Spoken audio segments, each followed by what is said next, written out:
The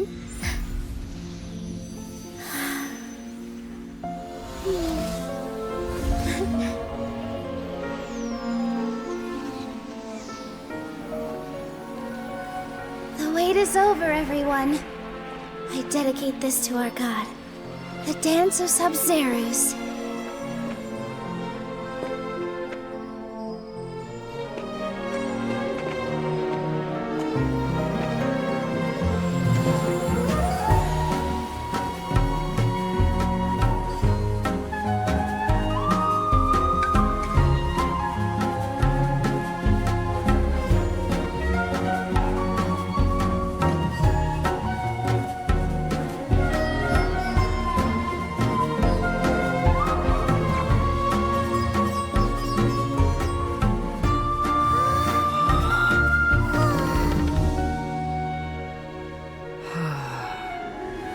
I'd be lying if I said I had no regrets.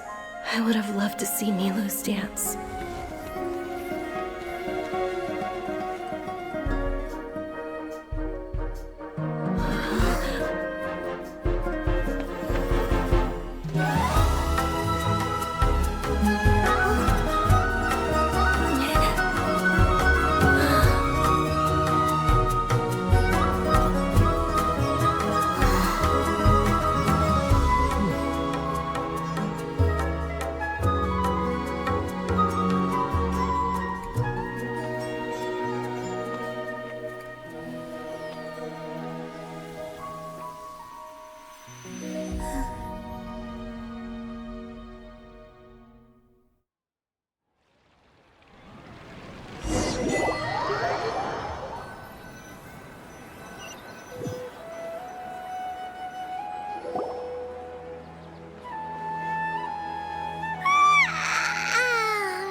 Traveler. Oh, Paimon feels like she's been asleep for the longest time. Paimon's head feels super heavy. Did we oversleep? Do you even... Paimon thinks it was after the Sub-Zero's festival. The Sub-Zero's festival? Have we finally escaped from the Sub-Zero samsara? Quick! Take off your Akasha terminal!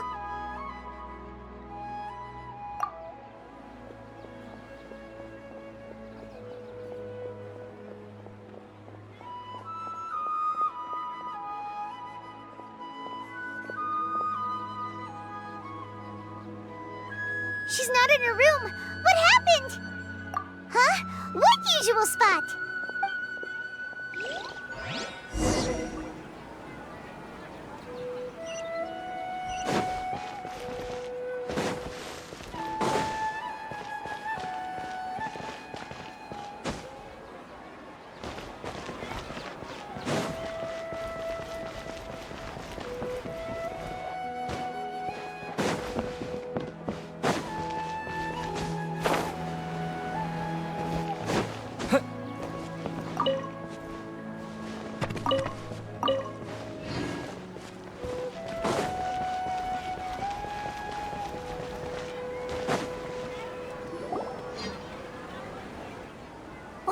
Traveler and Paimon. And thank you, Dunyarzad, for organizing the Sub-Zero's festival for me. I'm sorry, who are... Dunyarzad! You're okay! Oh, don't scare us like that! Oh, Traveler Paimon. I have something amazing to tell you. I just had a dream. And I saw Nilou performing the Dance of Sub-Zerus.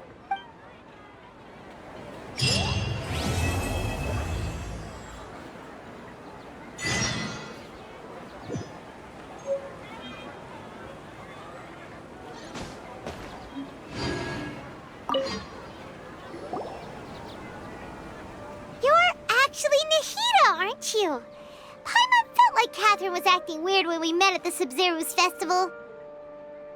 And Dunyarzad, did you save her? It's a really long story. We shouldn't disturb her. Her consciousness is still weakened. Let's chat somewhere else. How about by the Traveler's favorite bench?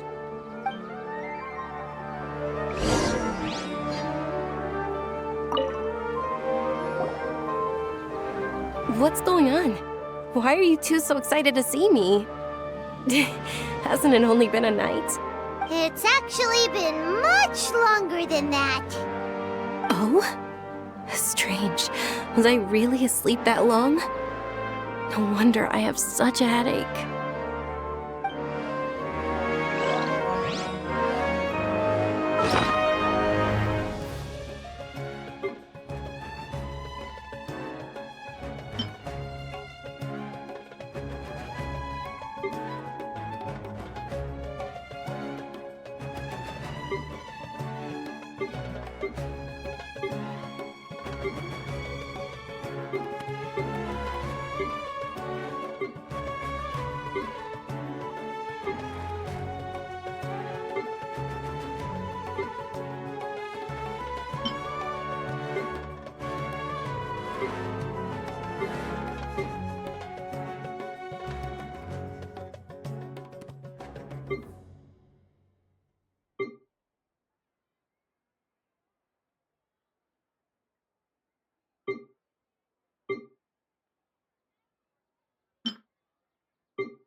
Talk about Dunyarzad first.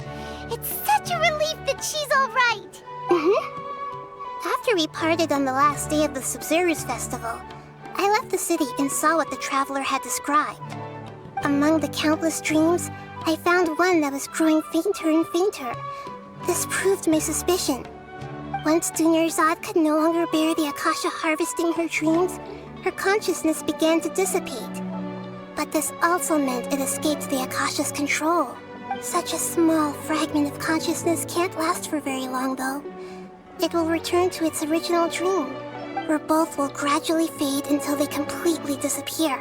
I used all the power I had to keep her dying dream alive as long as possible. But it still wouldn't have lasted for much longer if it hadn't been for you two breaking the samsara. So it looks like we did manage to save Dunyarzad in the end.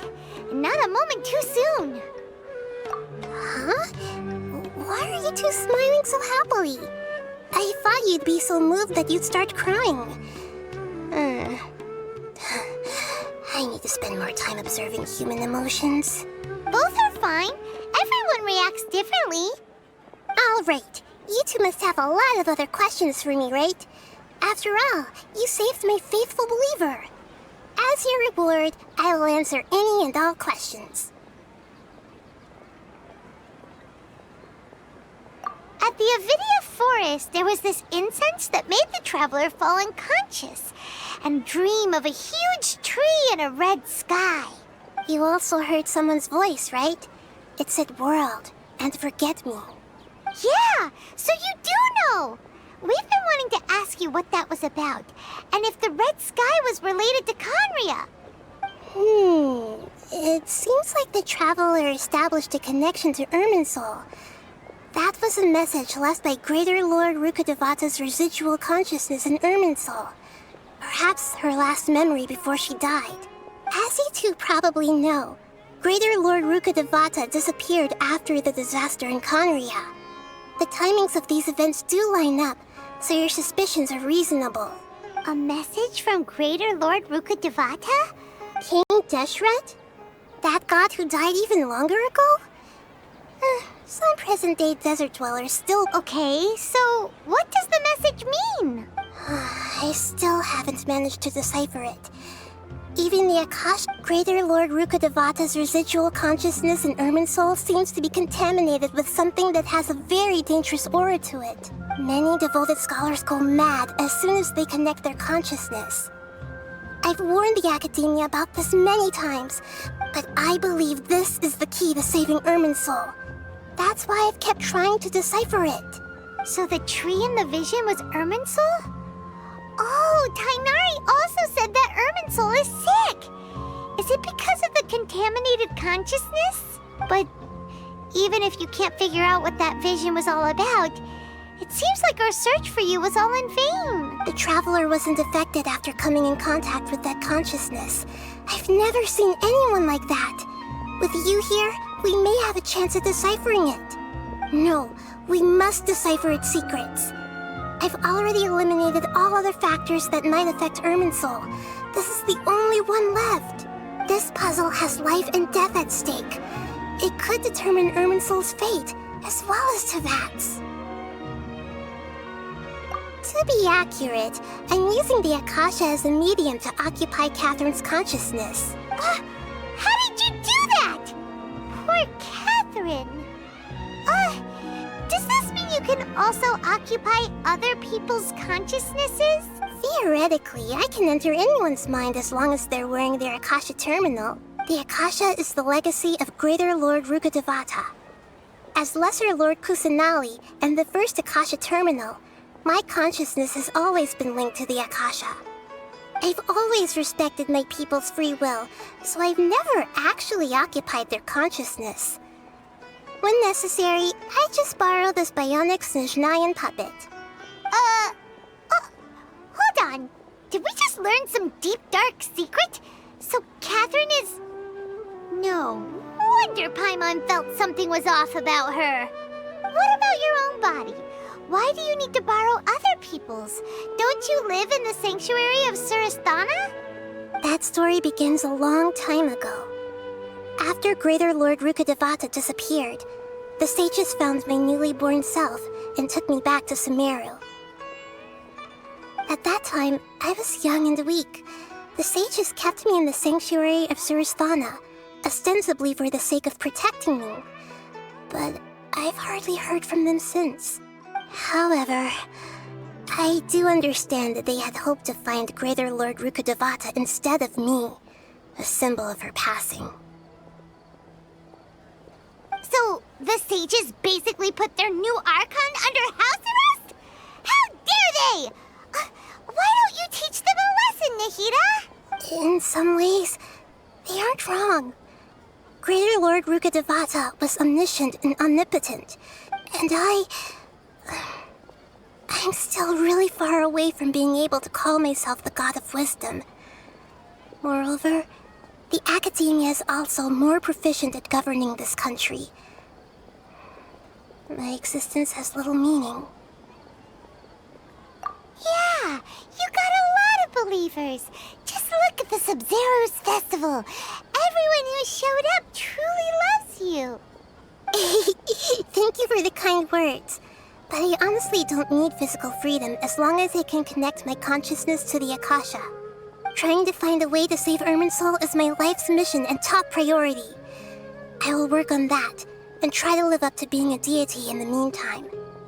Every once in a while, I will also take up the duties of the God of Wisdom and enlighten a lost soul here and there. Doing all that should be enough. There's never been any big problems with the Akademiya's governance of Sumeru. This is the first time I've seen them step out of line. I wonder what caused them to go down this path, and what they hope to achieve. Even though the city's residents haven't noticed anything strange, if the Traveler hadn't broken the Sub-Zero's samsara, the situation could have become dire. I tried to do some investigating in the Akasha, but I couldn't find anything suspicious.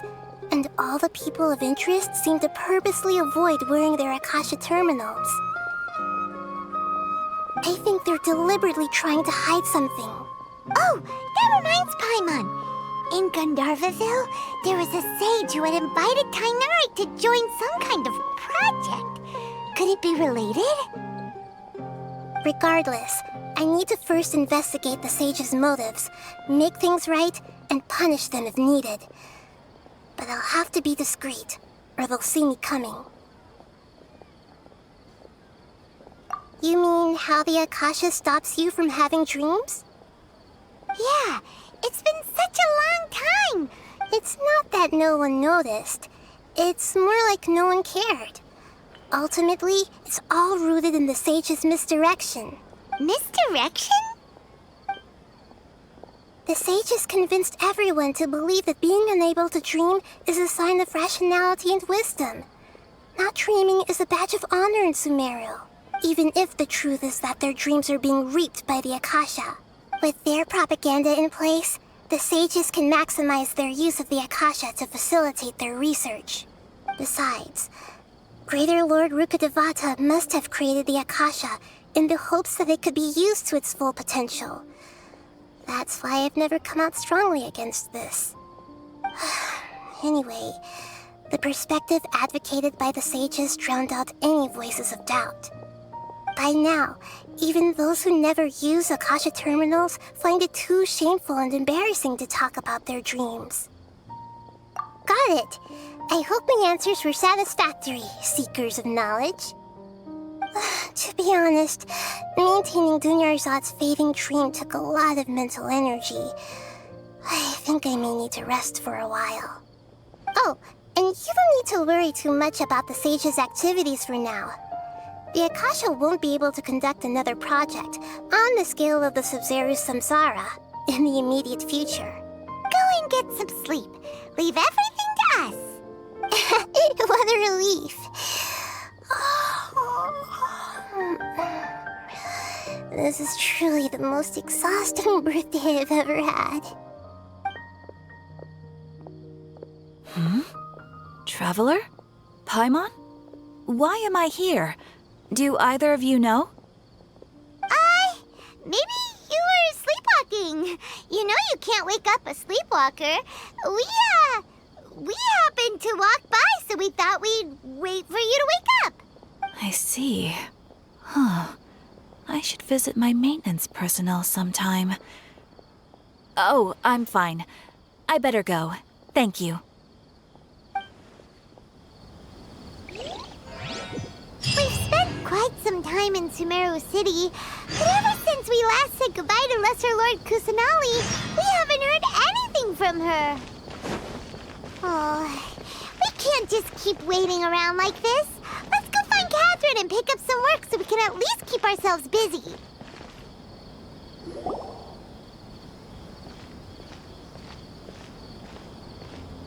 Ad Astra Abyssosque. We meet again, you two. Hi, Catherine. Do you have any commissions for us today? Commissions, huh? Let me think. Oh, how about this? Please attend the Akademiya's academic symposium this afternoon and recite a love poem on stage. Wait, say what now? And if possible, please also use your camera to capture the reaction of the audience upon finishing the poem. Huh? What kind of commission is that? I see. It appears that you're not interested in this commission. In that case, please go to Port Armos and convince the Eremites there to spend some time volunteering at the local orphanage. Hey, that's not any better. I'm sure the mercenaries will have some interesting reactions as well. Paimon's gotta ask, just who exactly has been submitting these commissions to the Adventurers Guild? Oh, the commissioner? Well, actually, I just wanted to see the two of you in action. Was it so obvious? I was hoping you would actually take one of those commissions. That kind of chance to observe humans doesn't come by often. Ah, so it's Nahida. Paimon just knew Catherine wouldn't crack those kinds of jokes. When did you get into her head? From when she said, add Astra Abyssosque? So it's been you this whole time? Are you done resting up, Nahida? Yes. I've been sleeping ever since we parted ways, and I even had a really, really long dream. It was another dream about the Sumeru Festival, except it was a happy one. In my dream, I was sitting in the middle of a flower terrace, and everyone in Sumeru City was holding hands as they danced in circles around me. They danced round and round, and everyone looked really happy. I also got to sit on a gigantic flower carriage. Ferris, the Knight of Flowers, raised me really, really high above the ground, and I was throwing an endless amount of Yalda candies at the children. You know, Nahida, maybe your dream is how the Sumeru Festival really should be. It's meant to be a joyous time where everyone gets together to celebrate your birthday. Huh? Wasn't I describing a really happy dream? Why are you both looking at me like that? Wait, could this be an example of the emotion known as pity? No, we aren't pitying you. That would only make everything worse. We just don't want you to feel too sad. By the way, have you had a chance to visit Dunyarzad? How's she doing? The Homiyanis haven't allowed any visitors after the festival, so we haven't been able to check on her. Yes, I paid her a visit right after I woke up. She was resting at the time. Her condition is stabilized.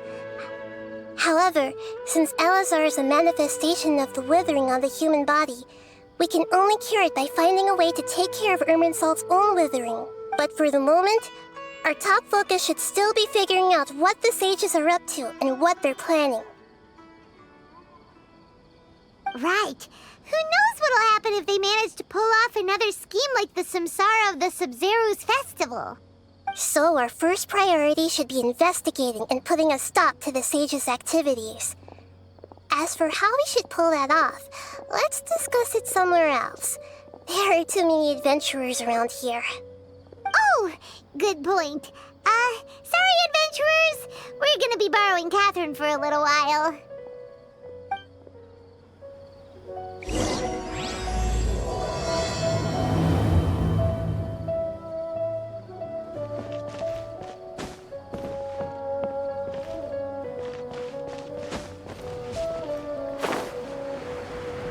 Let's continue our chat here.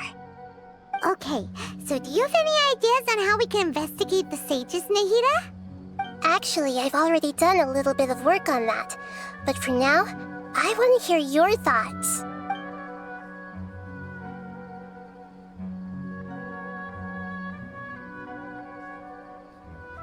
I've already tried that. But all the key members of the Akademiya, even the core 30 cards, intentionally avoid wearing their Akasha terminals. It seems that from the very beginning, they've been guarding against info leaks from the Akasha. Have you already caught the sage's attention? I'm guessing not yet, but distrusting me would make perfect sense. In any case, I probably can't take over their minds directly. No way, that's too risky. You mean it'd be too easy to get caught? No, it's not that. We shouldn't involve innocent students in this. A single mistake could completely ruin their lives. Doing that would be ignoring the safety of my people for my own selfish goals. How? That's a good point. Spoken like the god of Sumeru.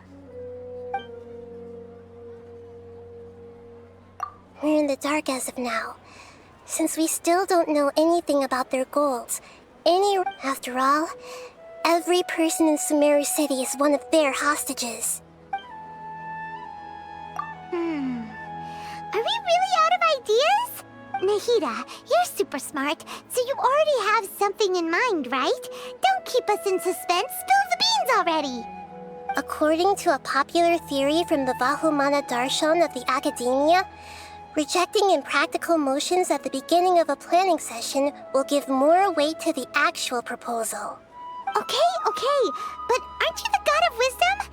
You don't have to use... Well, I've been thinking that if I can't directly possess the leaders, then I should find someone who's already involved, but hasn't decided to side with the sages.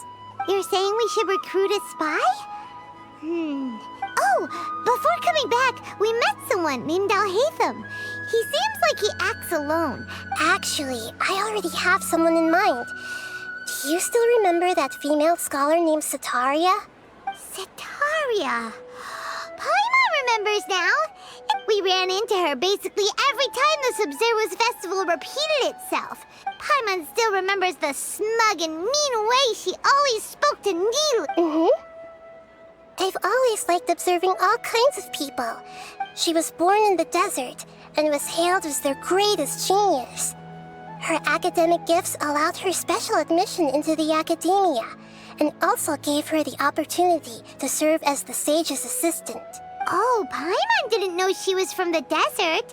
She must be pretty special then. Paimon feels like most of the desert dwellers around the city are working as mercenaries. The name Setaria means star. When she lived in the desert, she shone like the brightest star in the night sky. Later on, she was chosen by the sun. The star was given a place in the daytime sky to complement the sun's dazzling light. Soon after, the star witnessed the sun scorching the earth, which brought forth many disasters. The star began to waver. Instead of staying beside such a sun, wouldn't it be better to return and light up part of the night sky? But in the end, she couldn't give up the radiance of daytime. To cope with her shame, the star buried her guilt and closed her eyes. From the sound of it, Setaria's just hung up on the research opportunities here. But she doesn't really support the Akademiya. She still feels guilty about not doing more for the desert, right? She's just running away from her problems. Indeed. When they are presented with complex moral issues, many people will simply plug their ears and go with the flow until the problem can't be fixed anymore. She's suppressing a lot of guilt, but before she realized it, she had already become the sage's accomplice. She can't deny her part in their schemes anymore. Right. We must somehow make her face her problems again. That way, not only can we get useful intel from her, but she can also use it as an opportunity to redeem herself. From my past observations, Setaria will take a day off from the Akademiya every 10 days to do some shopping in the city. Tomorrow afternoon just happens to be a shopping day for her. That'll be our chance. To prepare, let's go check out some of her favorite spots, and have a quick chat with a few of the vendors there.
Ad Astra Abyssosque.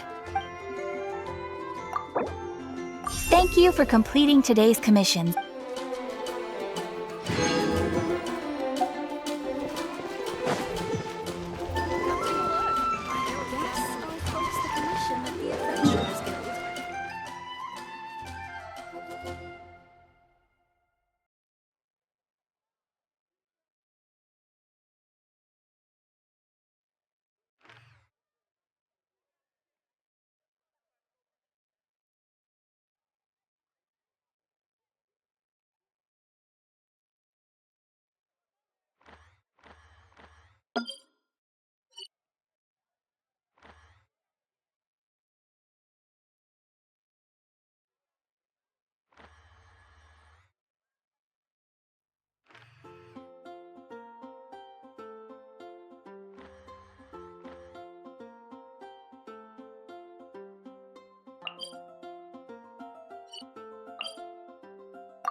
Don't you remember your adventure plans, my lady?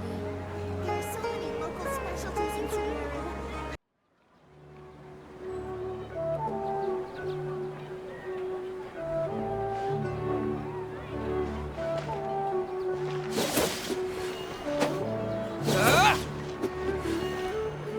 Scatter!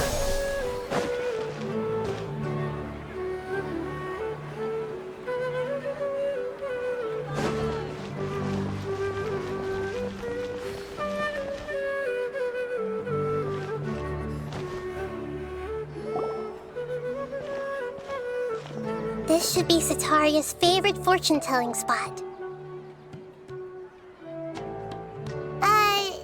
So should we ask the fortune teller about Sataria?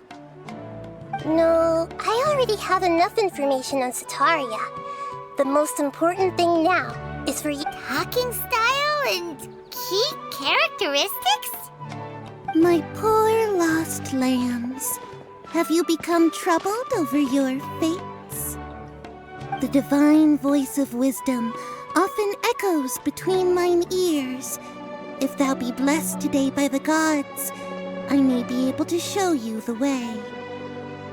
Huh? Really? Nahida, you've been whispering things to her? Shh! My friend here has some doubts regarding his future. Can we get a fortune reading for him? Of course, of course. In that case...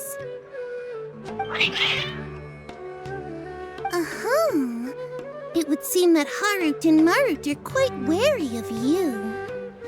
Perhaps, at some time in the past, you have somehow offended the gods. Only mocking the god of Animo, questioning the lord of Geo's financial savviness, and brawling with the god of Electro. Do those count?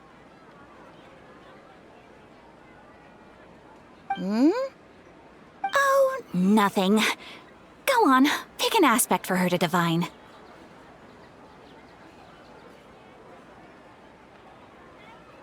Love prospects? No problem at all.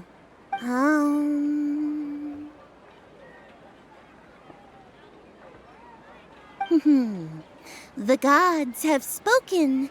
The truth shall be revealed. One who is fated to cross your path will appear on... Huh? So many people will fall for you. How could that be?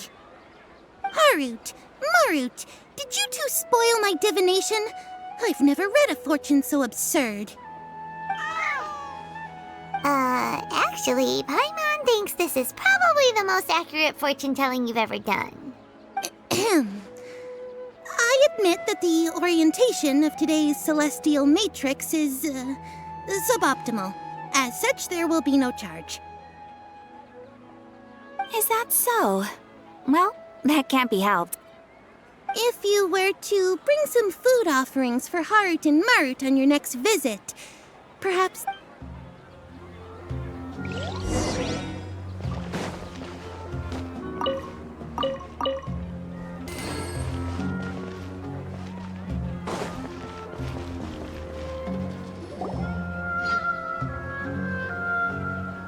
Is this another one of Sataria's favorite stalls? Yep, it belongs to a king. His father helped Sataria a lot when she first moved to Sumeru City, so she still comes by whenever she has time. When I start talking with him, listen carefully to the details of our conversation. Ah, dear customers, would you like to look at some pottery? We caught wind of your great craftsmanship, so we specifically came to take a look. Oh, I recognize you. Aren't you Miss Catherine from the Adventurers Guild? Sounds like I'm in for some big business. Speaking of, where did you learn this trade? I suppose you could say it all started with my dad. He's a mason by trade, but I picked up an interest in clay while apprenticing for him. After that, I began making pottery by myself in secret, and I simply changed trades when my works turned out well. Although it's a pity that I'm no longer making much use of the knowledge provided to me by the Akasha. That's nice. You're making a living doing something you love. So is your father still working as a mason? Oh no, not anymore. A few years back, he fell from a roof and broke his leg. Since he had already saved enough Mora over all these years, he's just enjoying the retired life in Port Ormos nowadays. I see. We wish him peace and happiness in his retirement. I'll have someone in charge of logistics at the guild come by another day for some goods. We'll leave you to it. Take care now. No problem. Rest easy, all our goods are sure to meet your every need.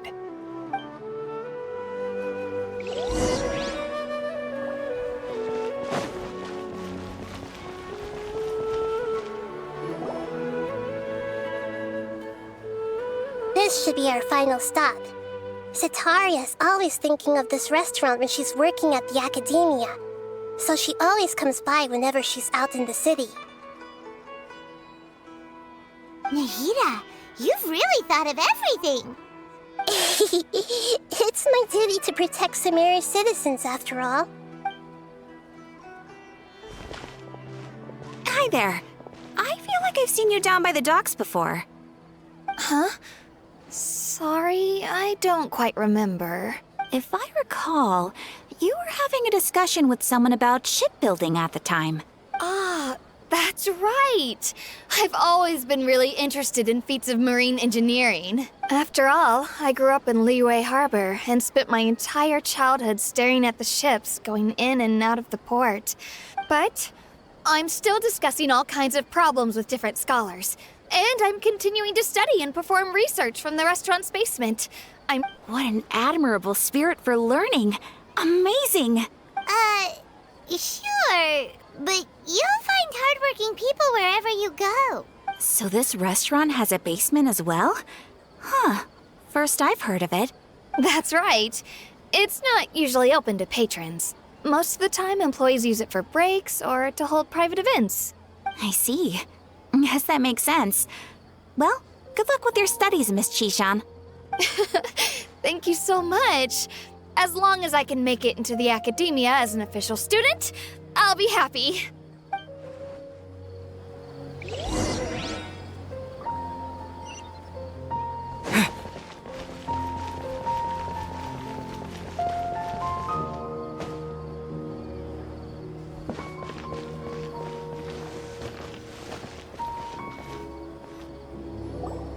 So, was that everybody? Mm-hmm. 3 familiar faces should be enough for Sataria. What's the point of all the information we've collected? Sataria is already used to avoiding her problems, so we must find a way to break through her usual sensibilities. I remember you mentioned that the Eremites in Port Ormuz are all making a fuss about the upcoming resurrection of King Deshret. Although it's all just a boatload of nonsense, the faith of her homeland may turn out to be Sataria's soft spot. Oh, Paimon gets it now! You want to take advantage of the guilt Sataria feels about her homeland. Although she knows she should return home to help the people of the desert, all she's done is conspire with the sages.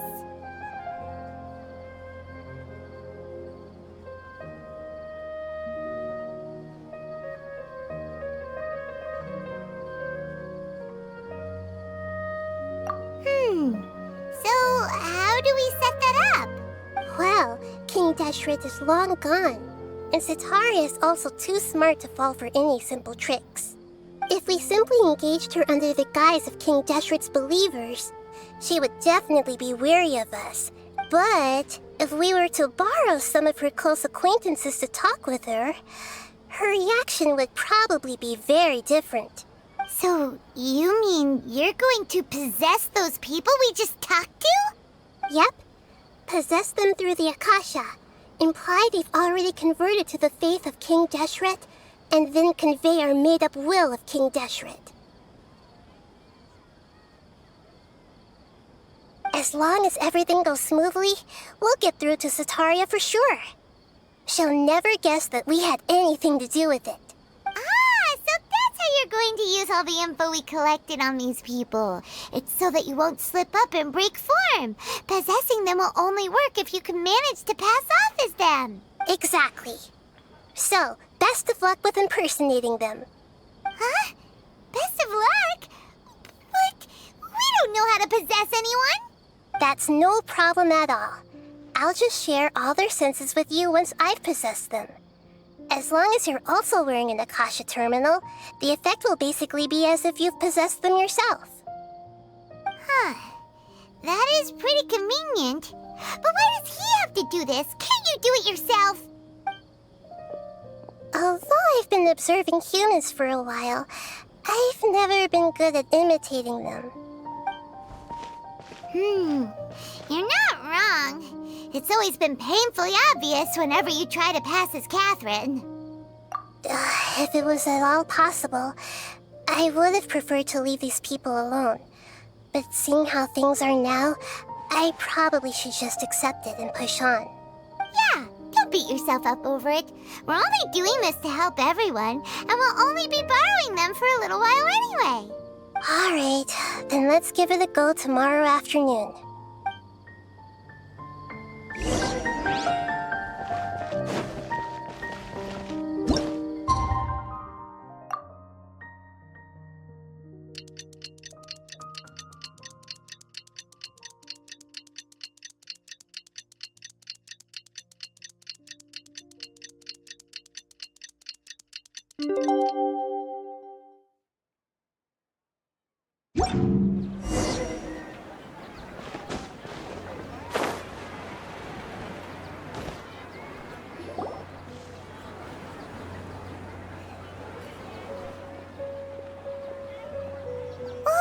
Here she comes. Sataria's here. Let's quietly follow her. Once she starts talking to her acquaintances, we'll find a safe spot to begin possessing them.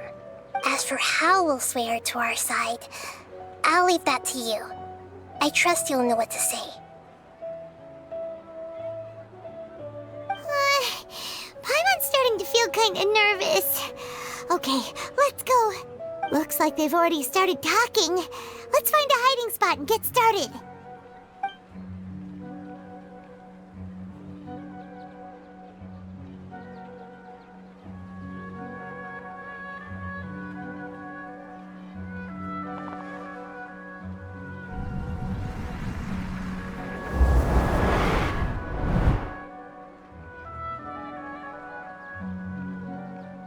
That's right. You really can't force anything when it comes to love. And besides, everyone around me has a very different background and outlook. Are you still listening to me, Nabiya? Oh, of course I'm listening. You were talking about troubles with your love life, right? I heard everything you said. Okay then. You just seemed a little distracted for a moment there. Strange. Your cats seem pretty worked up. Is something wrong? I always thought they were quiet, happy kitties. Oh, what are their names again? Are you sure? Those aren't ringing a bell for some reason. Well, actually they have many names. Which names I use depends on my mood. Huh, I see. I imagine that must be hard for the kitties, too. So, which fortune do you want me to read for you today? You must have come for another echo of the divine voice of wisdom. I'd like to get another reading on my love prospects, but to be perfectly honest with you, I feel like I've been a real mess recently. A mess? Well, could you do a reading on how long it'll take me to finish my current project at work? I really just want to get it over with. I hear you. No problem at all. The gods will reveal the truth.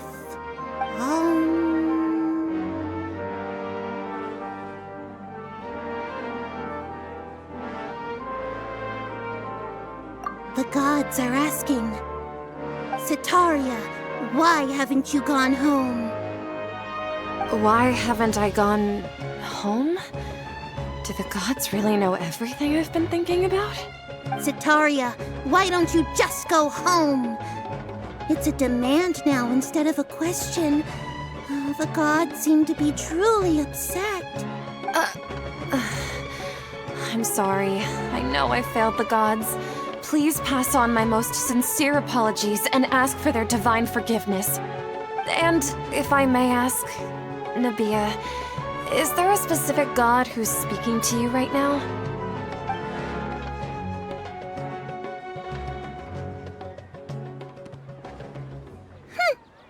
What an inconsiderate and naive question. The god who is speaking to me is, of course, the wisest and mightiest of all, King Deshret. King Deshret? No wonder he would make such a demand of me. Wait a second. King Deshret passed away a long time ago. Even though news of King Deshret's resurrection has been spreading like wildfire, it's all just a misinformation campaign from the Akademiya. How can King Deshret still exist in real life? What insolence! I am King Deshret's most loyal believer. Do you wish to refute his voice of wisdom? Oh, no. As a child of the desert, I am only reveling in his power upon learning that his divine glory has touched even this city. I will think very carefully about his demand of me. I'm sorry. I must go now. Wait!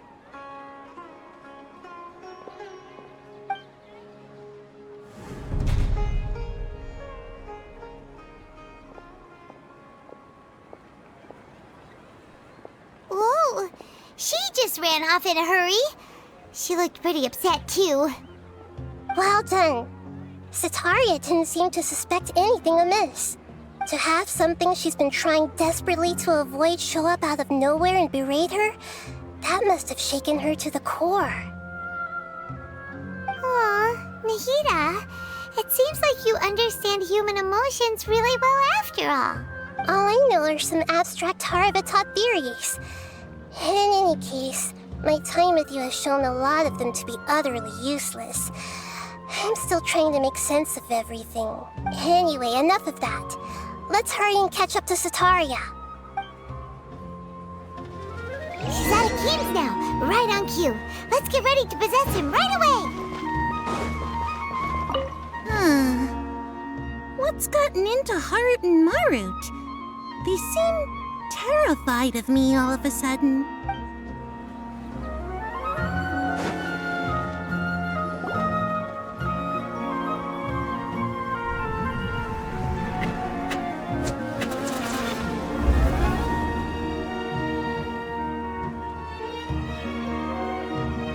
It's okay.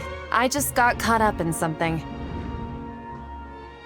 Oh, actually, didn't you ask me to help you look for work?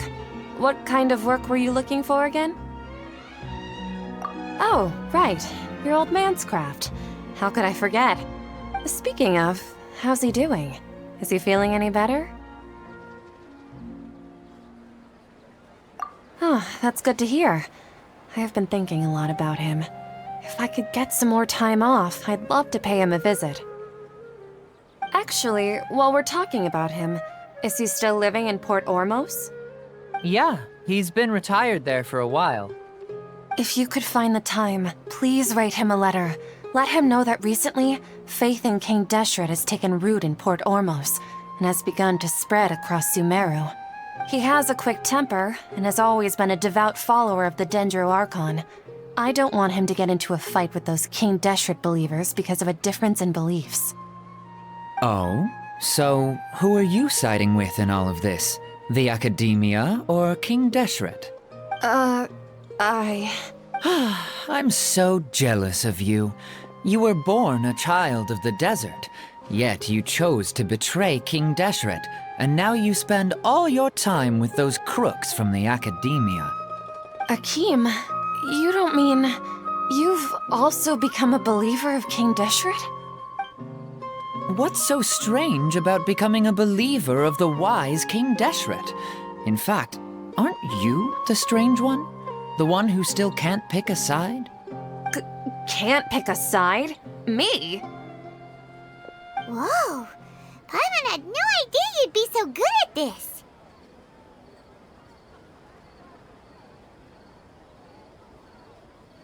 You really zeroed in on the issue and put it right in front of her. It might feel a bit overwhelming for Setaria.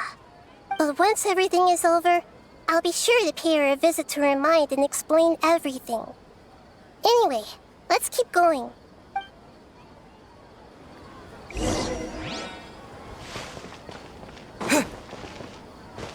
Come on! Setaria's already started talking with Shishan! Whoa. What happened just now?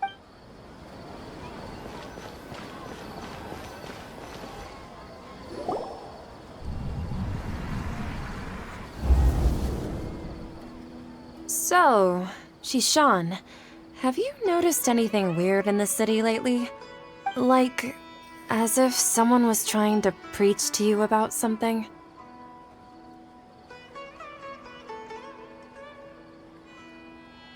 Oh, right. Speaking of strange things, I celebrated the Sub-Zerus festival so many times that I lost count. That was really weird. Wait, how could you be aware of that? That should be impossible. Nothing in the report indicated anything like that. Are you still failing to realize that the Akademiya's lowly tricks could never deceive all of Sumeru's citizens? Shishan, don't tell me that you've converted to King Deshret as well. What an absurd question. You make it sound like I should be ashamed for becoming a believer of King Deshret. In reality, shouldn't you be the one who is ashamed? You, who worked side by side with the Akademiya and treated people as nothing more than experimental subjects? Please, please stop!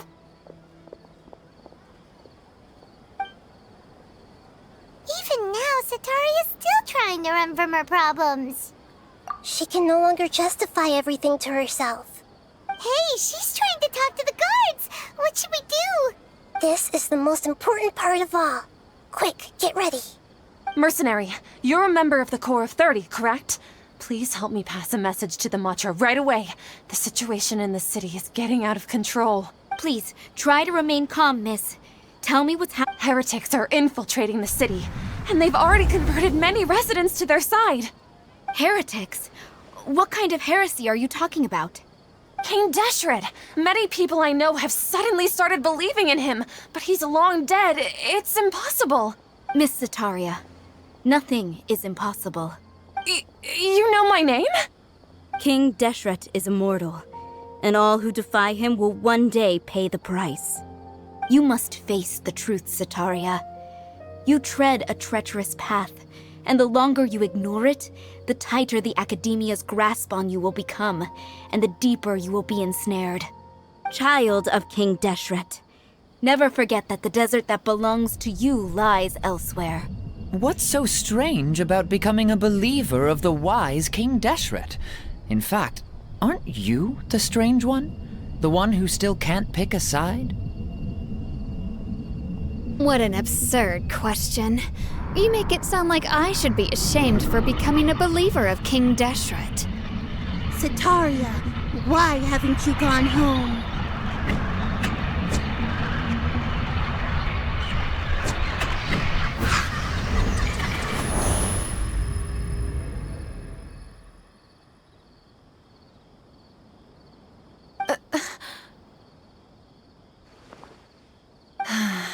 It seems that no matter where I run, I only keep finding more believers of King Deshret. I've also been running from my guilt this whole time. Guilt over my part in the Sage's plan. But no matter how much I may try to ignore or get rid of it, my guilt always comes back. You won't necessarily lose your research opportunities by facing the truth. Besides, did you really want to conduct your research while carrying such heavy feelings of guilt? How do you know me so well? Are you truly just a believer of King Deshret? Or are you the god himself? That's not important. The important thing is to pass judgment on the Akademiya and its sages, and to correct their mistakes. If you could provide some assistance in this matter, perhaps it could serve as a form of atonement. I've actually never believed in the gods, but I've always believed in serendipity.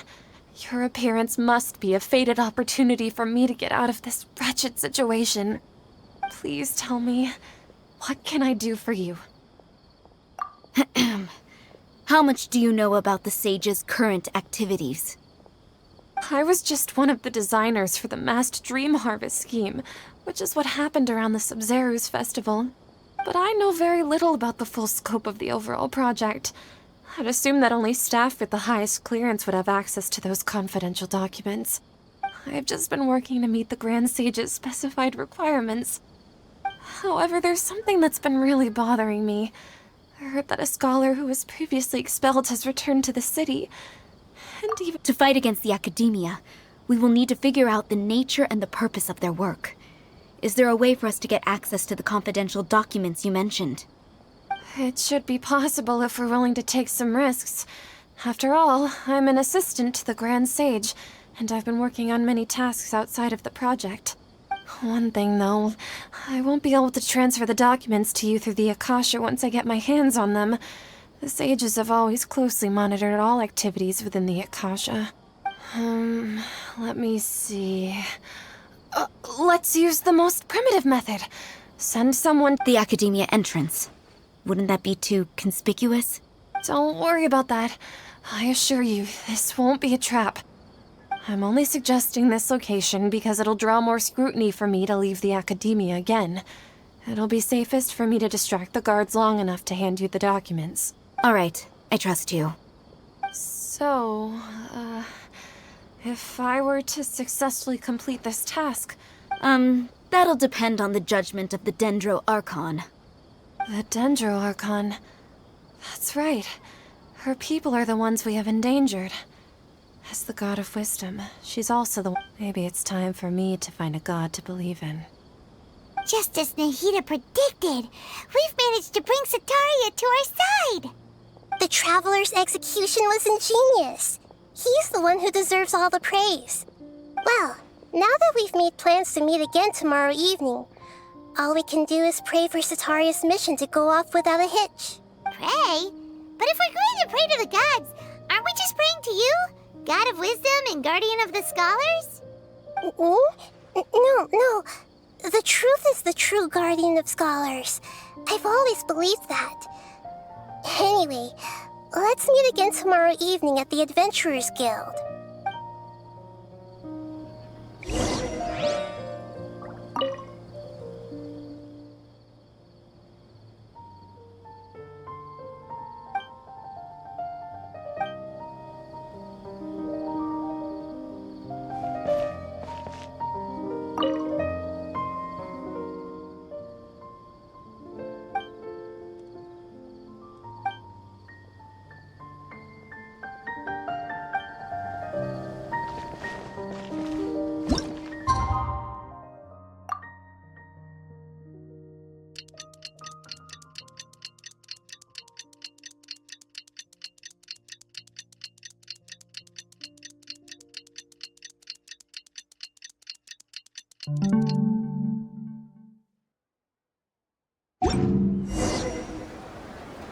Catherine,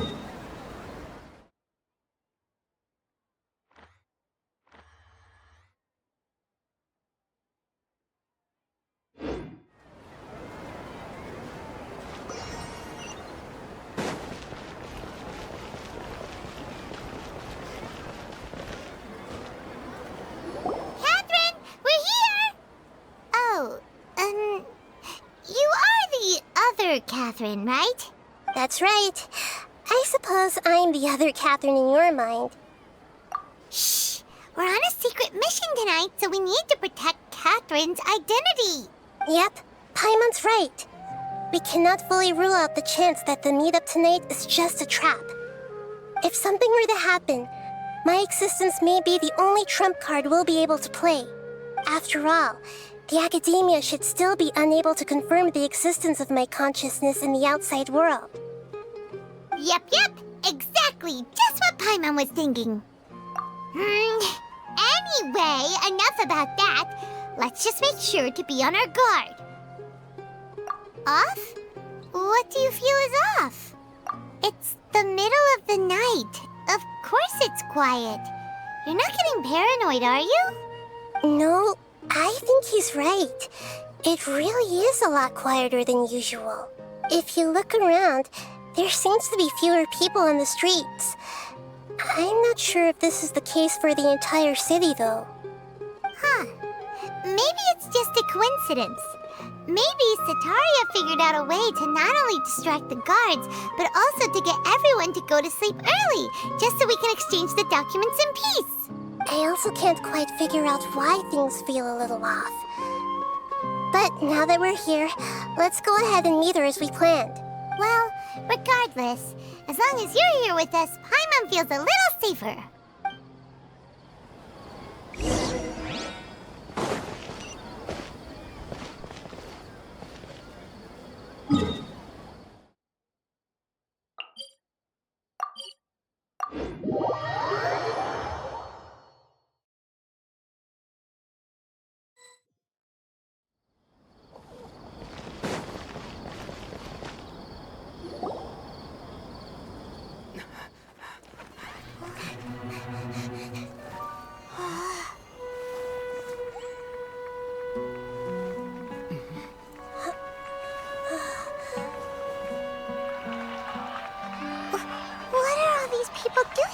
This hour of the night.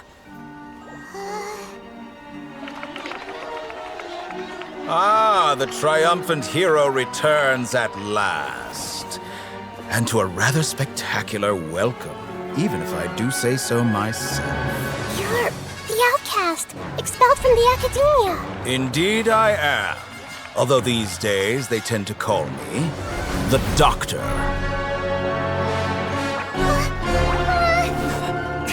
If you're looking for your researcher friend, she has already been taken into confinement. With some basic caution, she could have discovered the listening device on her person.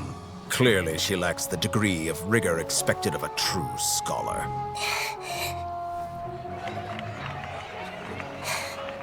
The people of Sumeru City. What have you done to them? I simply made some minor adjustments to their Akasha terminals. Now they can deposit information directly into the subconscious. As you can see, all these lovely people now believe this traveler is a hero who has just saved the world. My experiment is a success. And now it seems they can no longer hold back their sheer adoration. Oh no! What should we do? These are all just regular people! Leave now. You need to get out of here. But that guy's a Fatui Harbinger! We can't just leave you here! Nor can I abandon the people of Sumeru!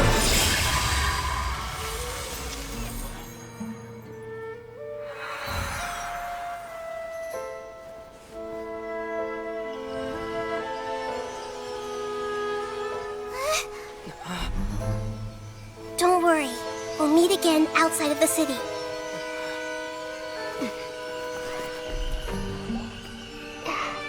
I see. You appear to have overridden their mental faculties with your own consciousness. To possess such a powerful mind, you must be the god of wisdom.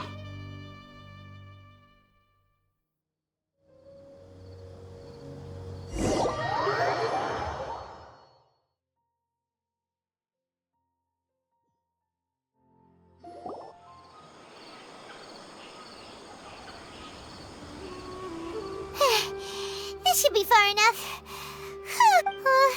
Is Nahida going to be okay? We only made it out because of her.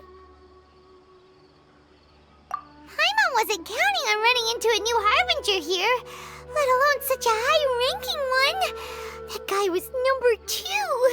So scary. He called himself the Doctor. Remember, Tainari told us about him. Sataria did say that someone who once got expelled from the Akademiya came back recently, and that even the sages are wary of him. Yep, sounds like she must have been talking about the Doctor. Yeah, now that the Doctor's in the picture, we're no longer just dealing with the Akademiya, they're in cahoots with the Fatui. But what are the Fatui after this time? Another Gnosis?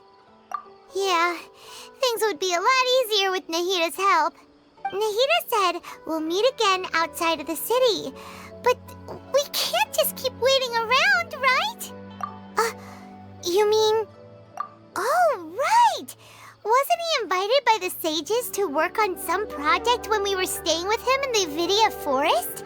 That has to be the same project. Even though he turned it down at the time, he might still know something. There's no time to lose. Let's go to Gandharvaville.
Rainforest is the best place to live. For the next interview, I think I'll start with these questions.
Hold it right there. A blonde-haired traveler and a floating fairy. We've got you all right. Take a look around. You've... Are you mercenaries from the Corps of 30? Did you come here to arrest us? Corps of 30? We're nothing like those government lapdogs who don't... We are an elite brigade that commands the highest commission rate in all of Sumeru. We're here on the orders of a client known only as the Outcast. The Outcast? An outcast from the Akademiya? But why wouldn't the doctor just send the Fatui after us?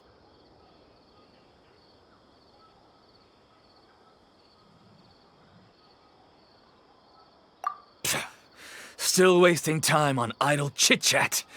We'll shut... You're up, Traveler!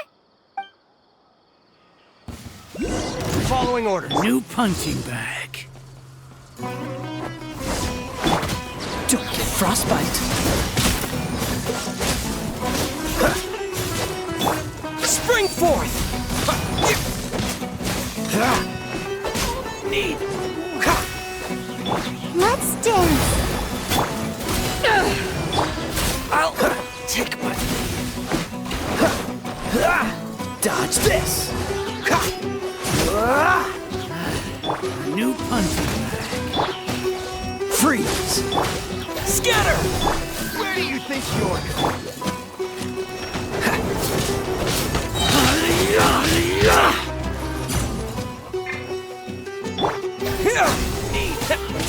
Dodge this!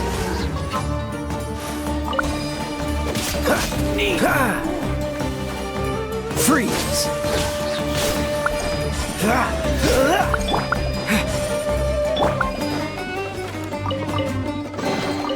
Fascinating. Cool it! It isn't over yet! Here comes reinforcements!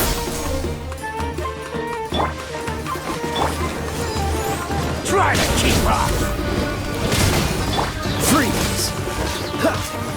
This moment will be frozen in time. Cool it!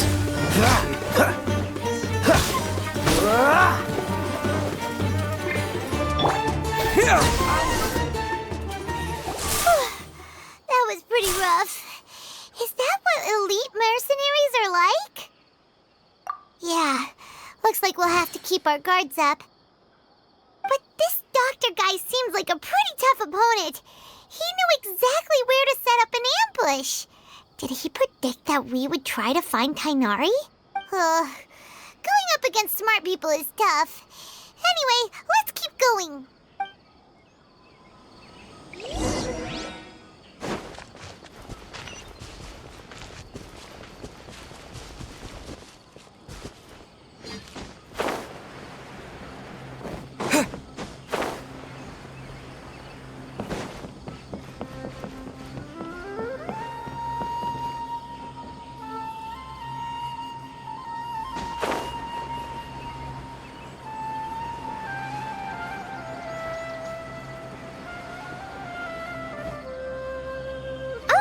It's the Traveler and Paimon. What are you two doing back here? Kale! It's nice to see you again! To be honest, I'm not doing too well. My Elazar has been progressing at a faster rate lately. As a result, Master Tighnari is taking me off the patrol schedule. Oh, Kale! Speaking of Tighnari, did he go off on patrol? We're here to talk to him! Oh, Master Tighnari? You just left the Avidia Forest a little while ago. He left? What? Isn't Tighnari always saying that he never wants to leave the Avidia Forest? I thought it was weird too. Master Tighnari always prioritizes his work as a forest watcher above everything. No, I only found out that he left through a message he left behind. To leave in such a hurry? Master Tighnari originally studied in the Amorta Darshan of the Akademiya, and part of Stiai is something like the Amorta's research base. Many rare shrubs and grasses have been planted there for research. I I know that before he became a forest watcher, Master Tainari once spent a research base, huh? Gotta wonder what kind of... Oh, we don't have a lot of time, so let's go look for him at Party's DI.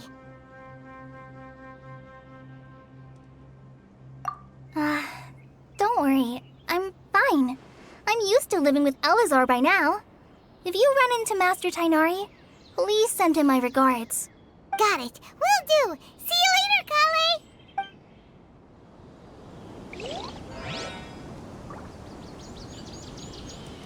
I had already made up my mind, to be honest with you, so I didn't try to hide my current condition. Don't worry about me. I'll be fine. How many rubish mushrooms do I need to sell?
course you're okay. We were so worried about you. Hey, this was supposed to be a touching reunion, but you're ruining the moment. Actually, it's very smart of the Traveler to be wary of me right now. After all, plus, it's not like you could have known what happened after we split up and I was facing the doctor by myself.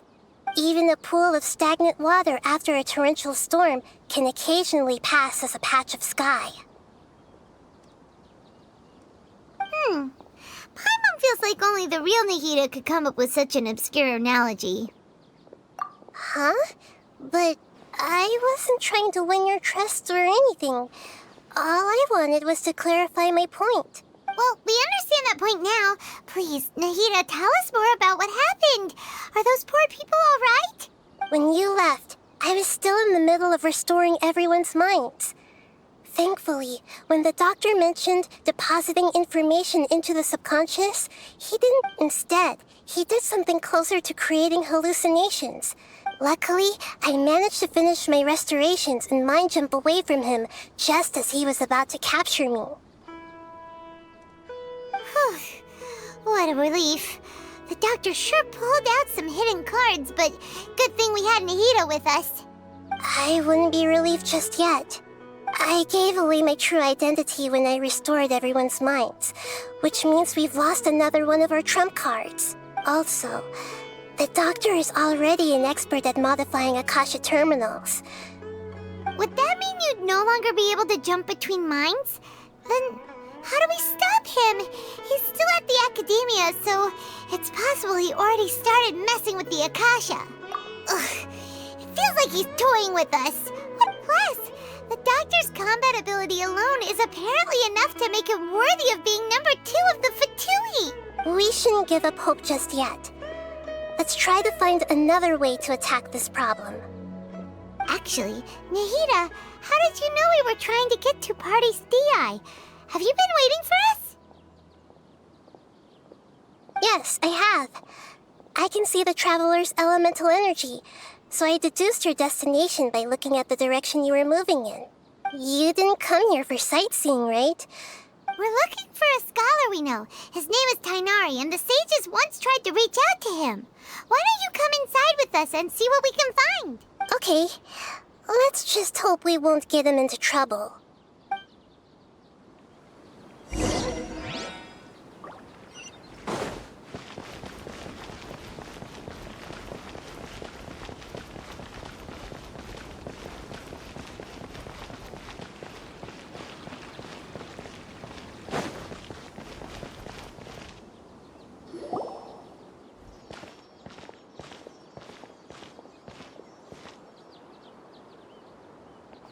Traveler? It is you! Ah, it's Hypatia! Ah, what a pleasant surprise! It's so nice to see the two of you again. Who's this? She's a scholar we met in the Abyssosque forest. When we last saw each other, she was still training in the... what's it called? Satyavada life? Oh, I see. That's right, we're old friends. You've come at just the right time. Hypatia, you're way too excited about this. Actually, for you to leave the... Wait, no. Did you already finish your training and reach Paripurna life? What do you think? My consciousness has already managed to make contact with the divine. You did it? Congratulations! It's so exhilarating to share this sublime joy with others at long last! When my consciousness made contact with the gods. Ah, what a supreme and unparalleled experience that was! That sounds incredible! Oh, alright. Actually, please wait. I haven't forgotten my promise to you. Remember? I promised to help you understand what you saw from Irminsul once I gained deeper insights. My current self has not only gained true insight, but I can even help you establish a direct connection to the consciousness of the divine. You can do that? I've never heard of anything like that, but If you want to give it a try, I'll do my best to protect your consciousness during the process. Hold on. I brought some spirit born ale with me. This is still a crucial part of the ceremony. We're using that incense again? All right now. Hold my hand. I'll help you establish a pathway to connect your consciousness. Okay. Ready?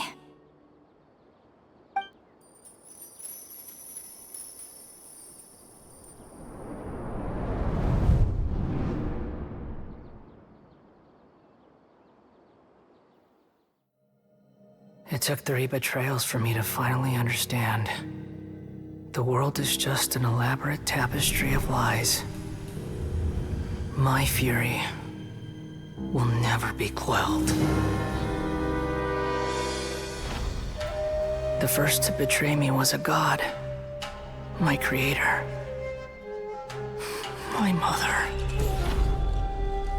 Valuing strength above all, she saw no worth in me and I was discarded.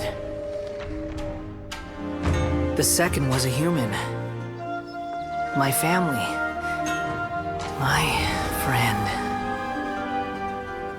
Consumed by fear, he saw me as an abomination. The third was one exactly like me. A hope for the future. A fledgling barely out of the nest. Powerless before his mortality, he broke his promise to me. Humans, they can't be trusted. And the gods fill me with pure loathing. So I said good riddance. I denounced the world and laughed in its face. My chest will never again be defiled by worldly filth. I will scrub away every last trace of human emotion. Then it will be empty, a blank slate, and ready to receive a supreme gnosis, brimming with pure divinity.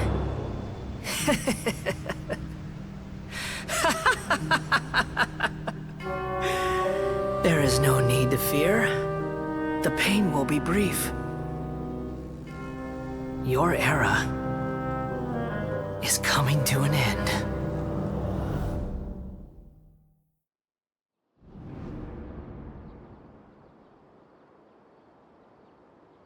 What was that?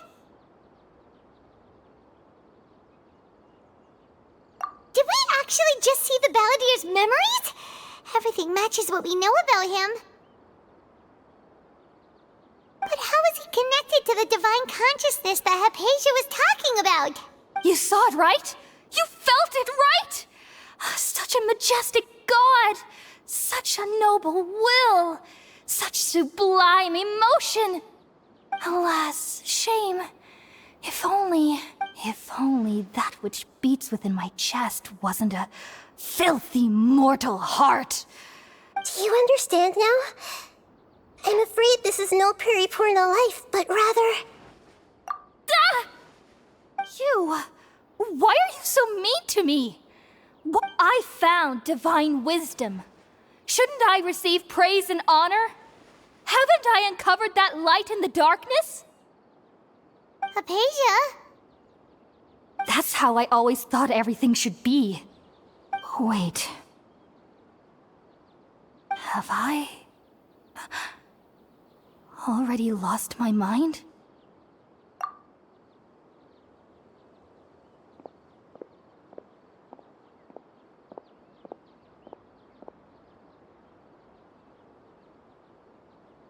Wait, something isn't right.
Oh, the Traveler's back? Nahida was controlling your body for a while. It seemed like she jumped over to you as an emergency measure right before the Catherine puppet was destroyed. After that, Tainari heard the commotion and came over. He helped us defeat the mercenaries and then he ran with us all the way here.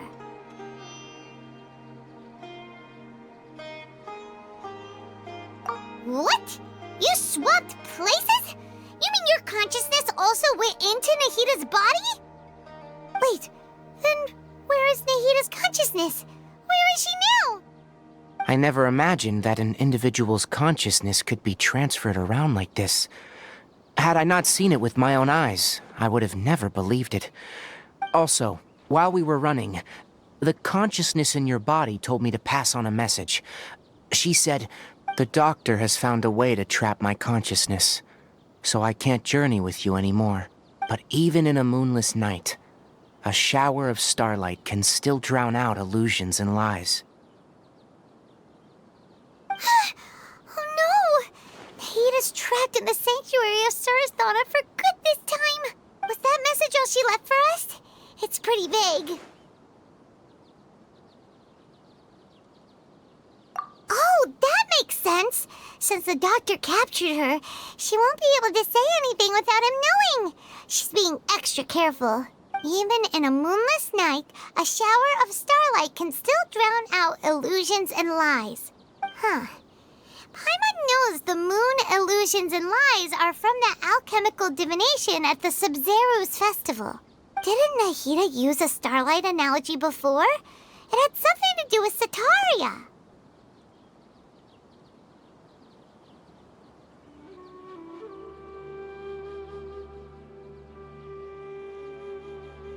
Oh, that makes a lot of sense.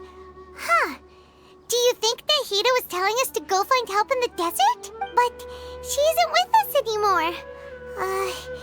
Think we'll be okay? Paimon, you said Sanctuary of Suristhana, correct? Does this mean that this Nahida you're talking about, the consciousness who was occupying the Traveler's body, is the Sumeru Archon? Your guess is correct, but the situation's a bit complicated, so it's really hard for us to explain right now. That's all right. A scholar's curiosity doesn't need to be appeased right away. As for the complicated nature of the situation, safe to say I have witnessed that for myself.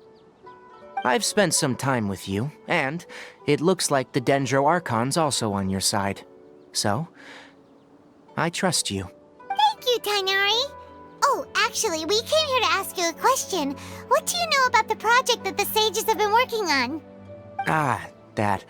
While I was indeed invited to join that project, the sages were always secretive about its scope and goals, so I eventually declined. All I know is that the project has something to do with the restoration of Irminsul. Huh? Did you see something when you were in Nahida's body? What? Do you have any evidence?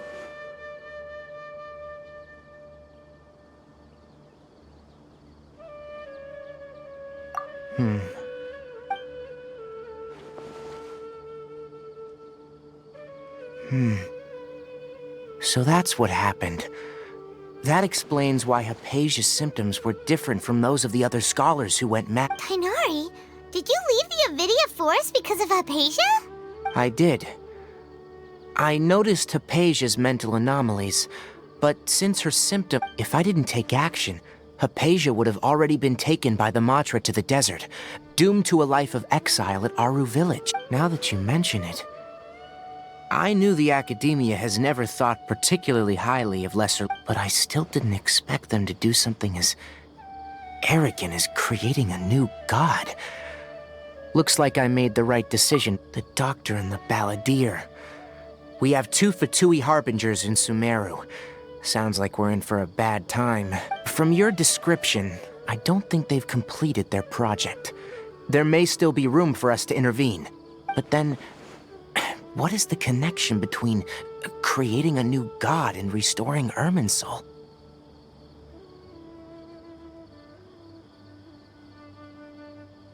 Yeah, It feels like we're still nowhere close to figuring out the sage's goals. Right. We've pretty much gone over everything we need to know, so we should head out. How about you, Tighnari? What are you— I'll stay here for now. I still want to try a few more things to help Hypatia. If you're planning to go into the desert, start by heading for Caravan Ribat. Come find me here if there's anything else I can do to help. May the spirit of wisdom go with you. Thanks, Tighnari. Hopefully Hypatia will feel better soon. We're off then.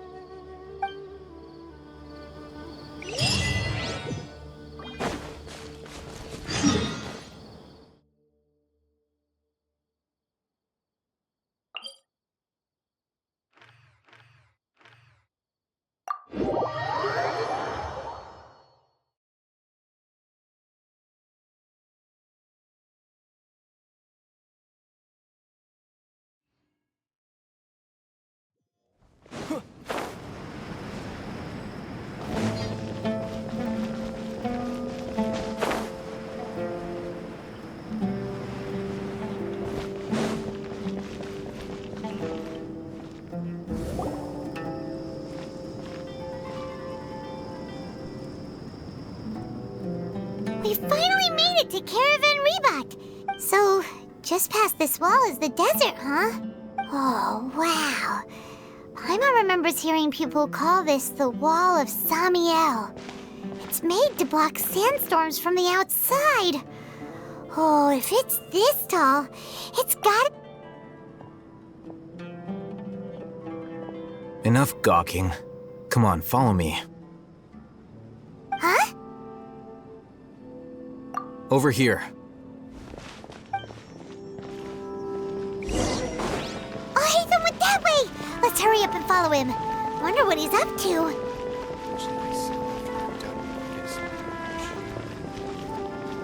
Buy this.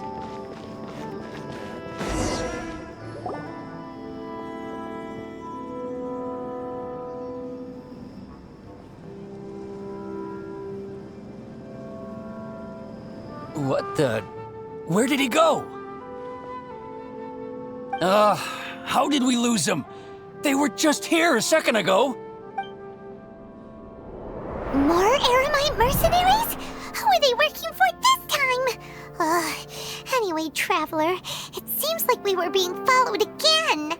You were too careless. You should have noticed those hopeless amateurs trailing you a long time ago. There's no need to thank me. I've never cared to keep track of personal favors.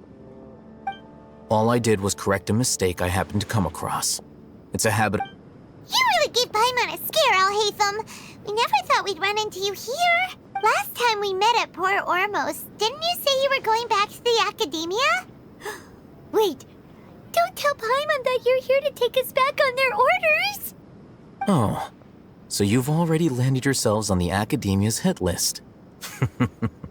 I can't say that I didn't expect it.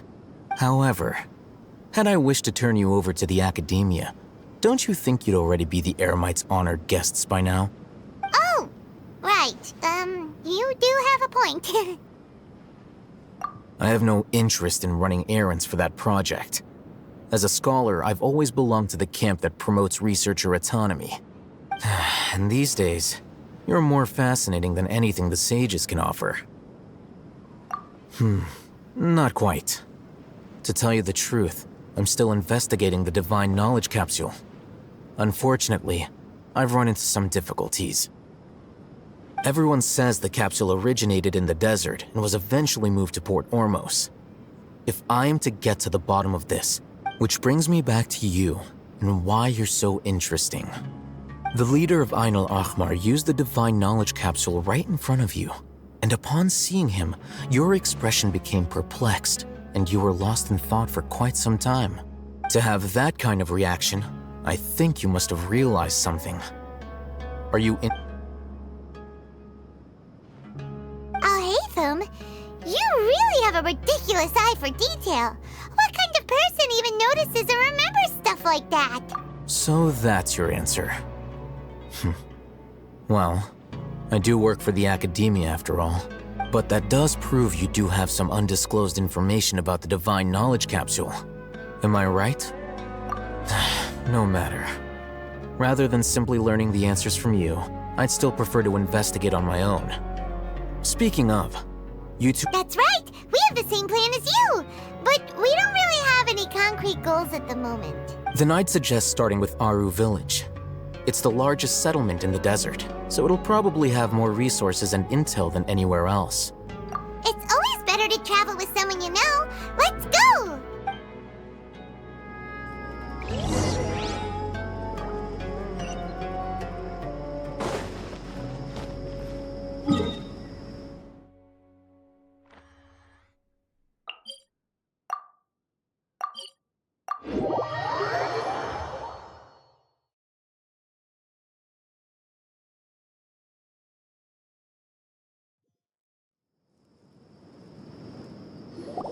Before us lies Aru Village, the safe haven of the desert folk. Whoa, this landscape is really something else. What a cool place! Let's...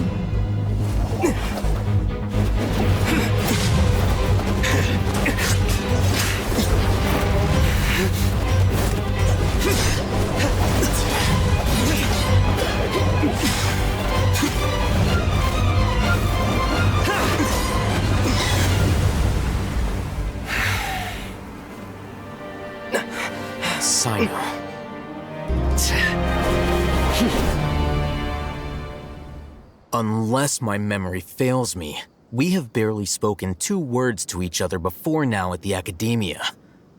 Would you care to enlighten me as to when and how I invited the General Mahamatra's wrath? Oh, Haytham.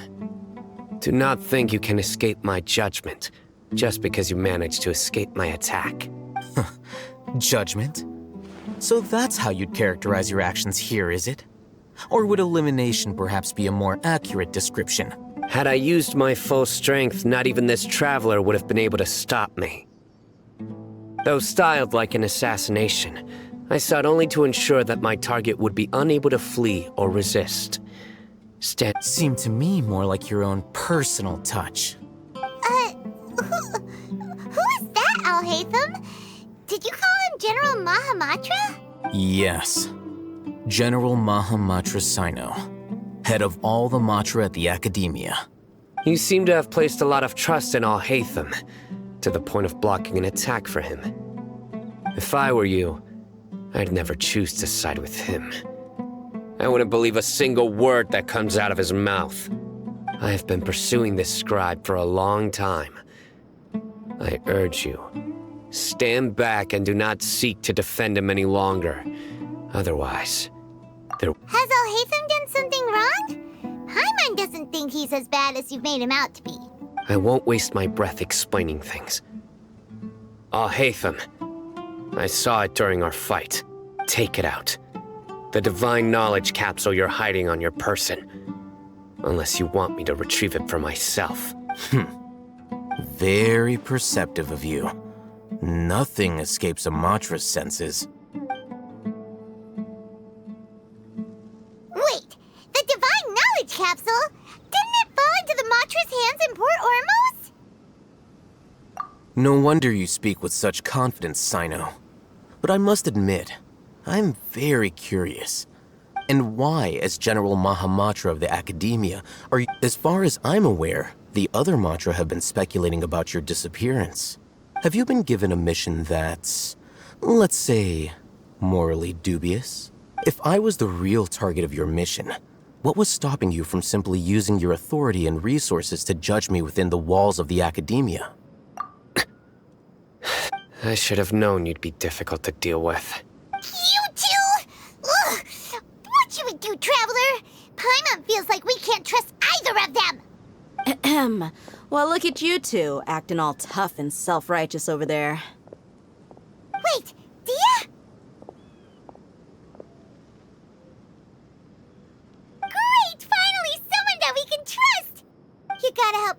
here. Otherwise, these two are gonna start fighting again. Yeah, sure looks that way. Two giants from the Akademiya duking it out once and for all. Not something you get to see every day, that's for sure. Listen, I know you academic types love to fill up your big brains with self-righteous morality and lord your empty rules and virtues over each other. But how dare you bring your petty disputes into the safe haven of Aru Village? It seems like someone's gonna have to beat some sense into your thick skulls until you finally learn to respect these grounds.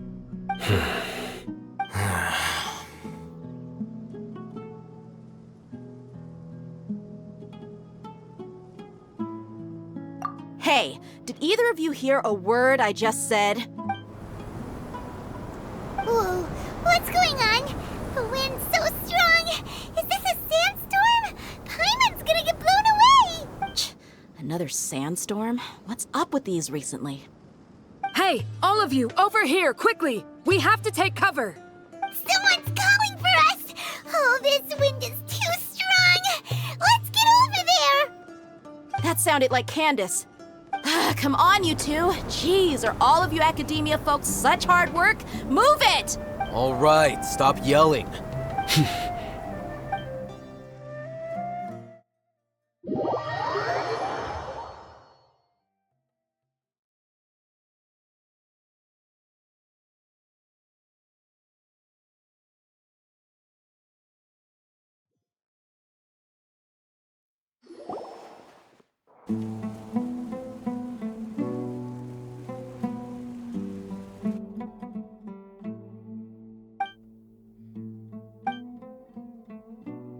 Well, this is pretty awkward. Hey, wanna play sardines with three people who wanna tear each other limb from limb? Sure, why not? Sounds fun. The air is so thick and heavy. Paimon can hardly keep floating anymore. My sincerest apologies, everyone. This is the home of our village chief. I will have to ask you to make do with this small room until the sandstorm dies down. Please, let me introduce myself.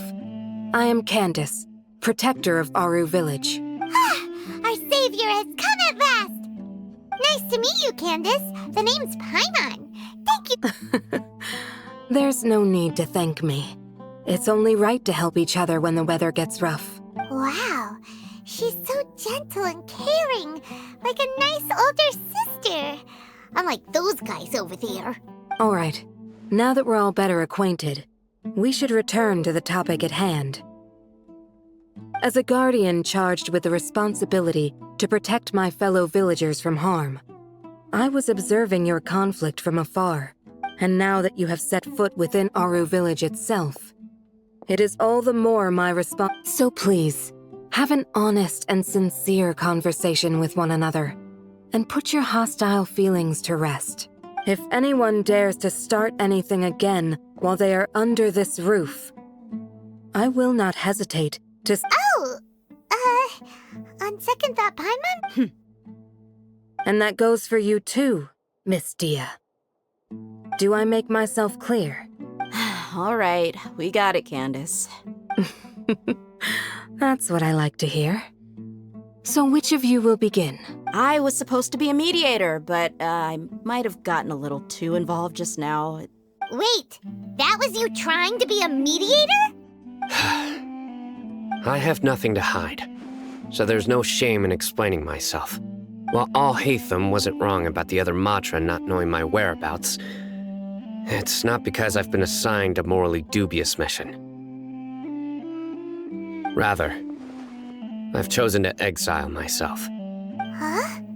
Exile yourself? A little while ago, I discovered that there was data missing in the Akademiya's project planning and development files. As General Mahamatra, I had the responsibility and authority to request an audit.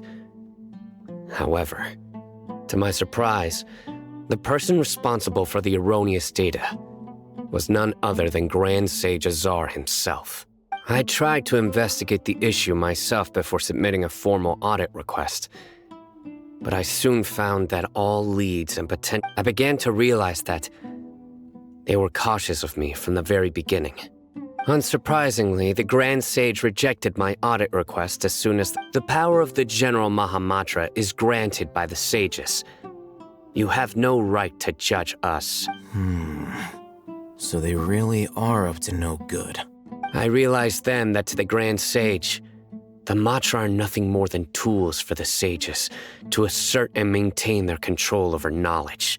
The vows that we took, the principles that we strive to uphold, they are meaningless to the Akademiya of today. I believed it would be wise to flee the Akademiya before the sages had a chance to take action against me. I will never give up on this investigation. There's no need for someone else to give me power, or... Sino seems to have the same goal as us. We're all investigating the sages.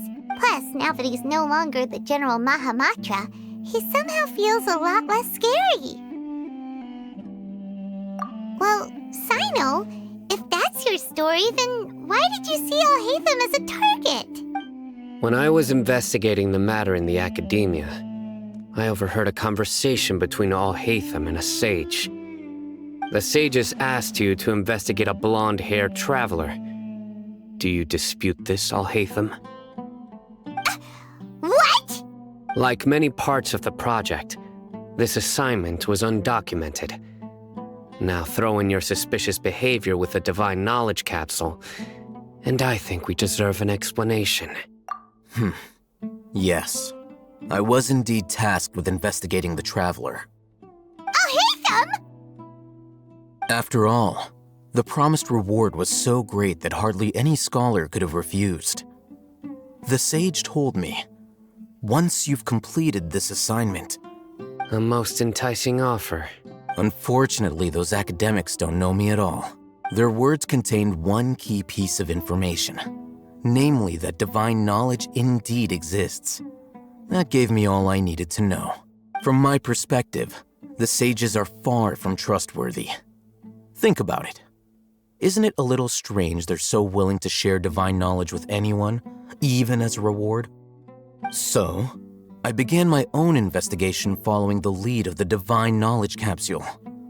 Had I been less guarded, I probably would have ended up like that Ain al-Ahmar mercenary, incapable of remaining sane for long enough to hold a conversation. You mean that the sages originally planned to dispose of you, using one of those capsules that drive people insane? I'd already given up on the assignment by then. I only told the Akademiya I was waiting in Port Ormos for you to appear so they wouldn't suspect anything. So it came as quite a surprise when I encountered my erstwhile target while investigating the divine knowledge capsule. Criminals do love to talk about coincidences. Even though I ran into the traveler by chance, I had no intention of providing assistance to the Akademiya. Also, you should remember, you were the ones who decided to follow me and strike up a conversation after I left that tavern.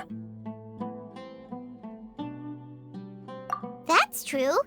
Alhaitham helped us out at Caravan Rebat as well. Maybe he's telling the truth. I'm willing to apologize if that's worth anything to you. I took the divine knowledge capsule behind your back because I judged its existence to be a significant risk. I felt that it would be best for no one to interact with it before it had been properly studied. After all, curiosity often proves to be the most dangerous thing in this land. You should be well aware, Scribe Alhaitham, that curiosity can also lead you to danger and suspicion. Answer me this. Did the sages share any information about their project with you? Have I not made myself clear? You and I are both distrusted by the Akademiya. Fine. Although you haven't completely proven your innocence, I won't regard you as an enemy, for now. As you wish. Good.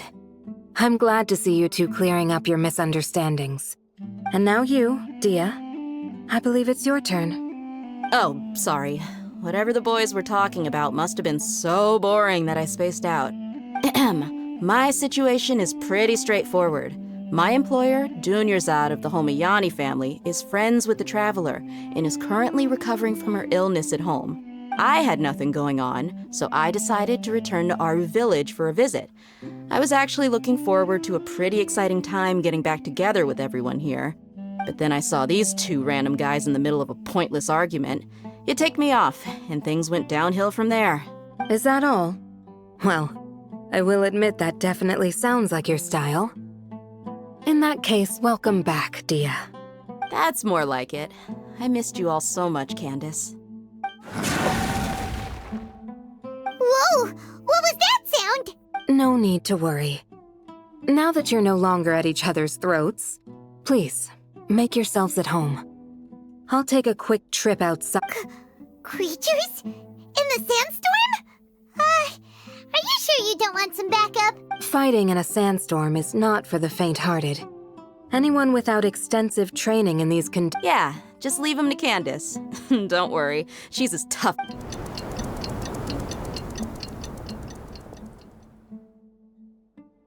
The wind's died down. That means the sandstorm's over, right? Candace still isn't back yet, though. Is she alright? Maybe we should go out and check on her. When you put it that way, even I'm starting to feel a little worried. All right, let's go. Scatter!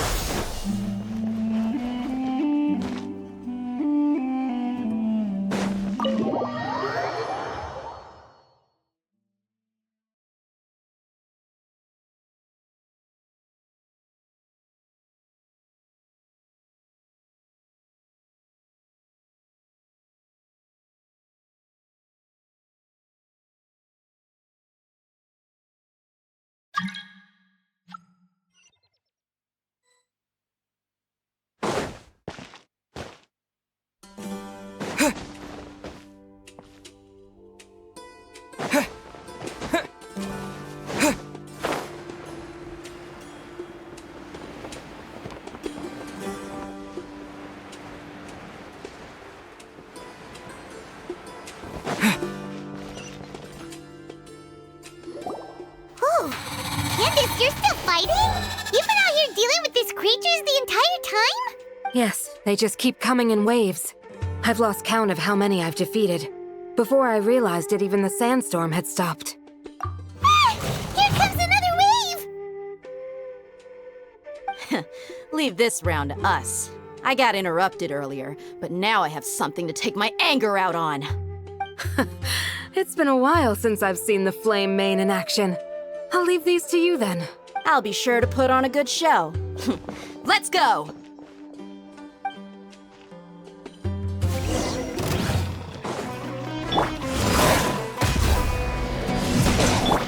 Freeze!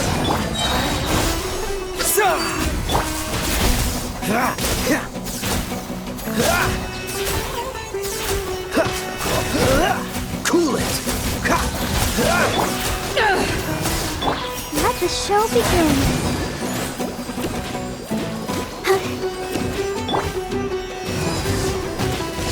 Dodge this!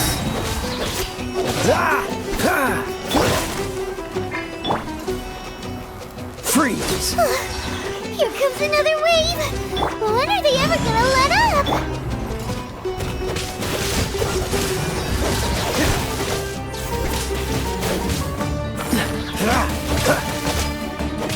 Freeze! Ready, steady, go! I'll protect us.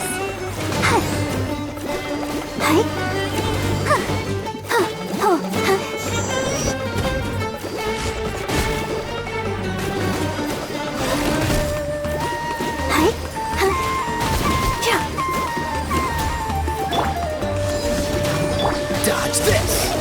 Propagate!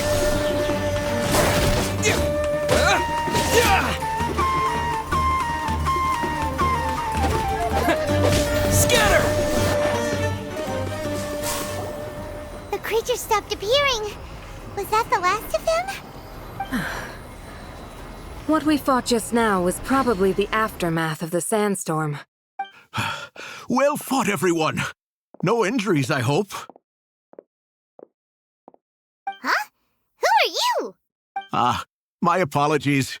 I haven't had a chance to greet you yet. I had my hands full taking care of the village's elderly and children. I am the chief of Aru village. Everyone usually calls me Uncle Anpu. Sir, I am also originally from the desert, but I have not been back for some time now. I can't say they've always been common, but recently the storms have become increasingly severe and frequent. Besides sandstorms, we also occasionally get earthquakes. According to an investigator who stayed in the village a while ago, these unusual natural phenomena are related to the withering of Irminsul. Another effect of Irminsul's withering. So, Irminsul's withering causes withering zones in the forest, and sandstorms and earthquakes here in the desert? Everything in the natural world is inextricably connected to Irminsul. These Everyone in Aru Village needs to take good care of themselves. Speaking of which, why haven't I seen a single village keeper since I got here? Village keeper? Who are they? Does your curiosity know no bounds? Village Keeper is how Aru Village refers to mad scholars exiled here by the Akademiya. Most of them are scholars who lost their sanity after a period of training in the Avidya Forest. The Akademiya believes that their crazed mutterings may have a negative effect on the psyches of other scholars. So, they're forcibly exiled to the desert. Though if you ask me, it's all a boatload of nonsense. Alas, that's exactly what we've been trying to investigate. One by one, the village keepers have been mysteriously disappearing without a trace, but no one in the village has ever seen them leave. If you're planning to stay around the village for the next few days... I've had encounters with those people in the past. The Matra are the ones responsible for their exile. Now that you're no longer with them, are you trying to alleviate your guilt and atone for your past sins? I'm fascinated by how you think. Mock me if you will, but if you are guilty, I will eliminate you, regardless of my position or identity. Oh, you're the former General Mahamatra. You must be an Is it because you're reminded of Hypatia? Oh, these poor scholars. But, is it really a good idea to tag along with Sino? You seem like you really don't trust him. I'll be grateful for the assistance. No doubt you will do a better job than some of my former subordinates. Let's start by finding a spot to share what we know so far.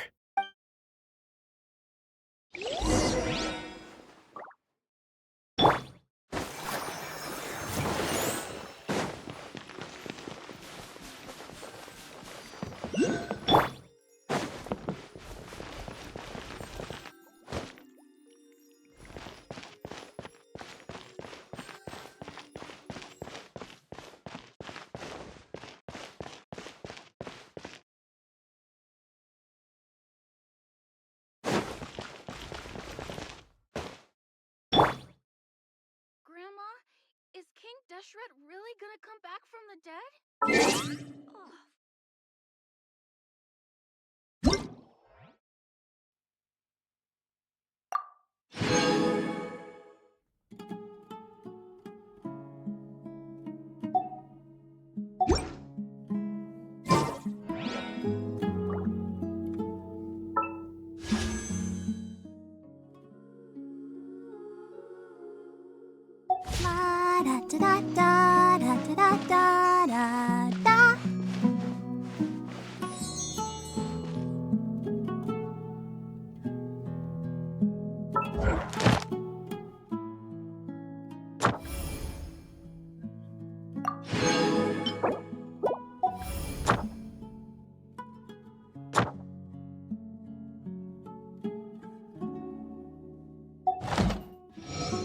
Everyone is working super hard. We should be too.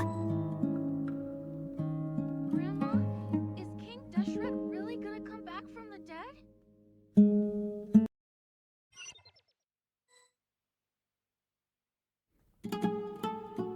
I'll protect us.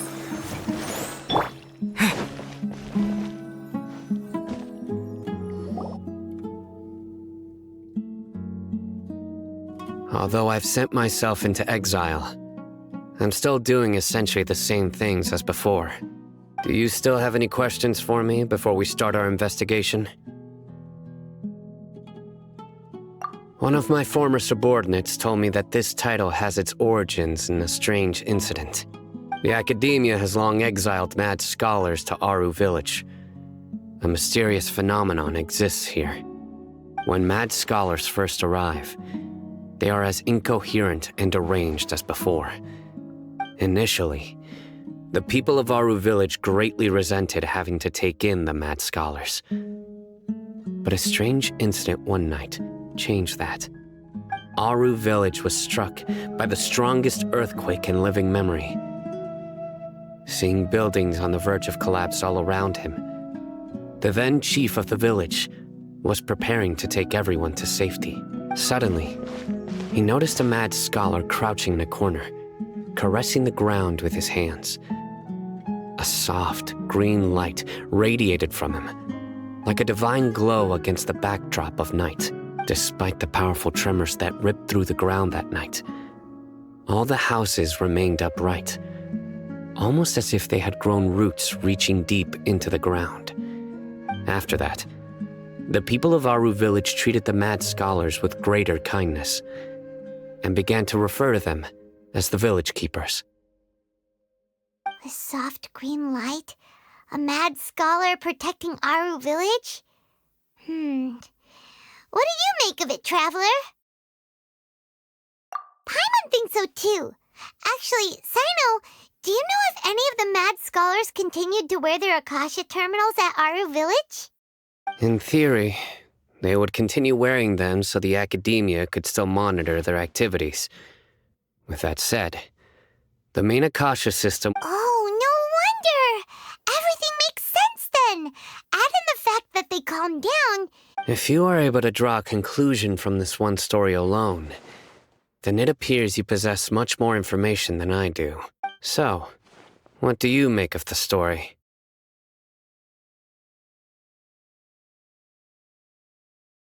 Really? Lesser Lord Kusanali. What? You don't believe us? Lesser Lord Kusanali was definitely using the Akasha to give her power to the mad scholars! No, it's not so much that I don't believe you. Lesser Lord Kusanali, the current Dendro Archon, the Akademiya has always placed far greater importance on the late Greater Lord Rukkhadevata. In addition, I've never heard any stories about Lesser Lord Kusanali and her deeds. No way! Nahida definitely exists! She's a— how should Paimon put it? She's a good Archon who's kind and wise. Even if— I've spent many years interrogating criminals, so I can easily tell when someone is lying. Good! Then you should know that we're telling the truth! That look in your eyes. I've never seen that from a liar. How can this be?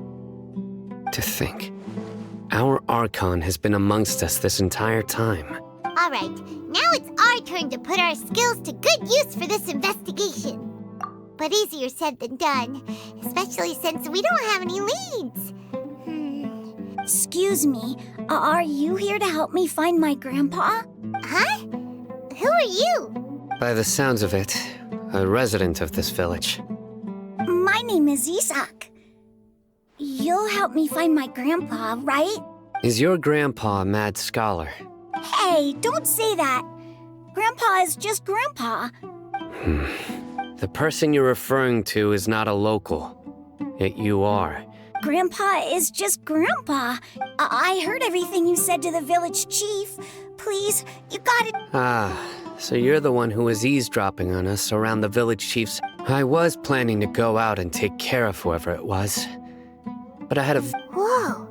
Hatham wasn't kidding about Matra having sharp senses.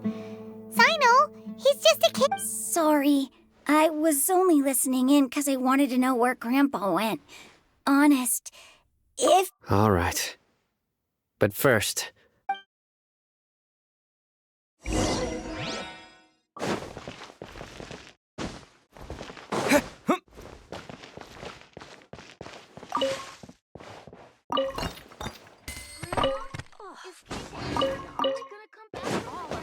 Nonsense. Suppose wisdom. Hey, and Mora, trade it. Let's dance.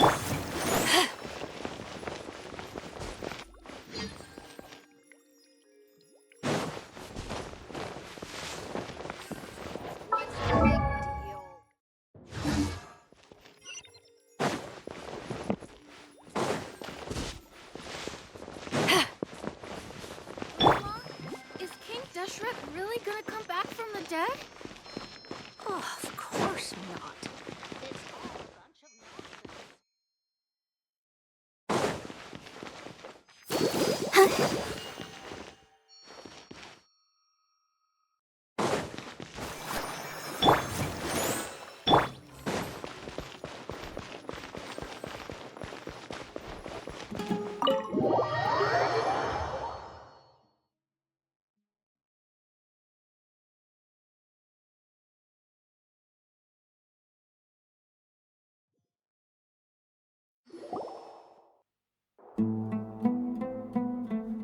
Sino is super vigilant.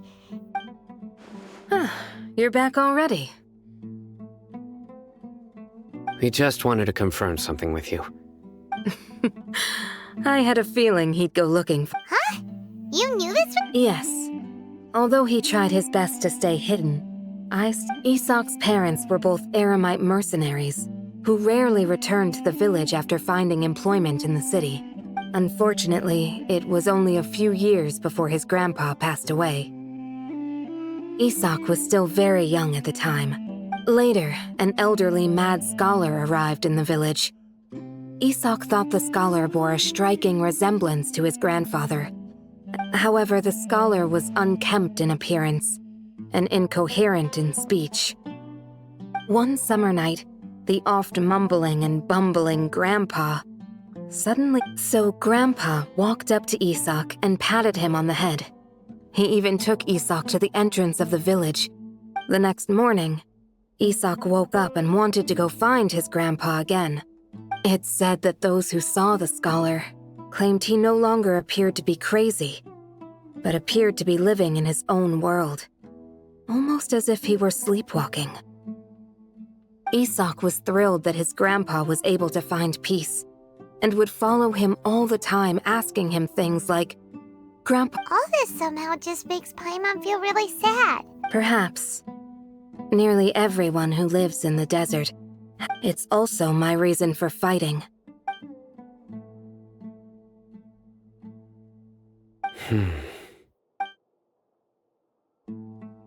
Maybe the people have always had a considerate god watching over them. Huh? What did you say, Sino? No, nothing. As long as Abyssosque keeps his word and doesn't get in our way. Perhaps you are more compassionate than I gave you credit.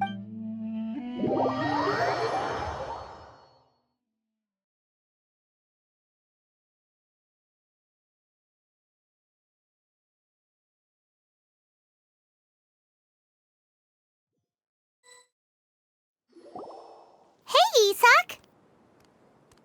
Oh, it's you guys! We've cleared everything up. Let's go find your grandpa. Really? Wow! Yeah!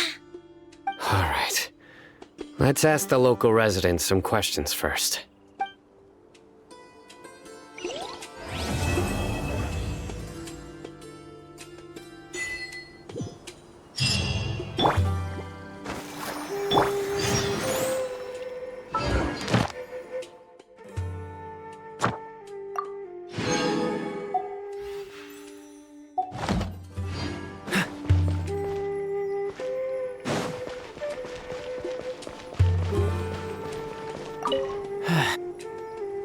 Excuse me, did you happen to see where the missing scholars went? You mean the village keepers? Oh, let me think. When I was eating dinner the other day, I saw one of them by the side of the road, muttering away and eating mushrooms and tree roots. Okay. Anything else?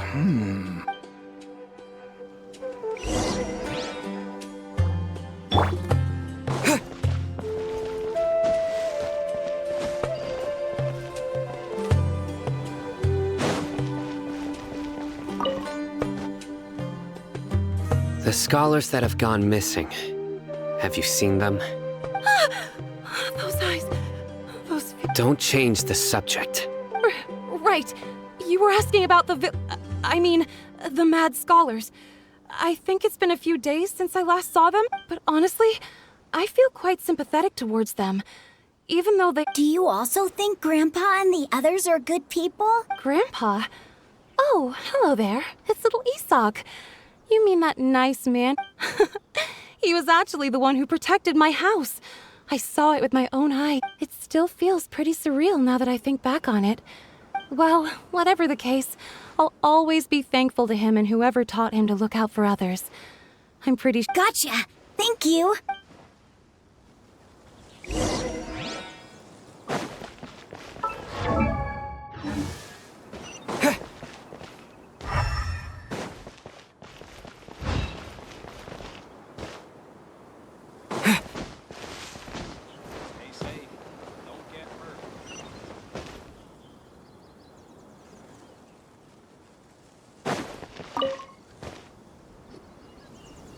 Sir, have you seen my grandpa recently? Oh, well, if it isn't Isak. Oh, your grandpa, huh? The last time I saw him, he was spacing out by the road as usual. I went and asked him if he'd like any of the food I had prepared, despite my wife's protest. And speaking of my wife, she's still always complaining about how... Oh, thank you. It was nothing. Hey, you're looking for... Yeah. Ooh, that's no good.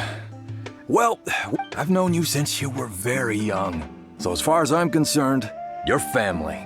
Please feel free to come by any time. Wow, what a nice guy! Okay, thank you, sir. Huh?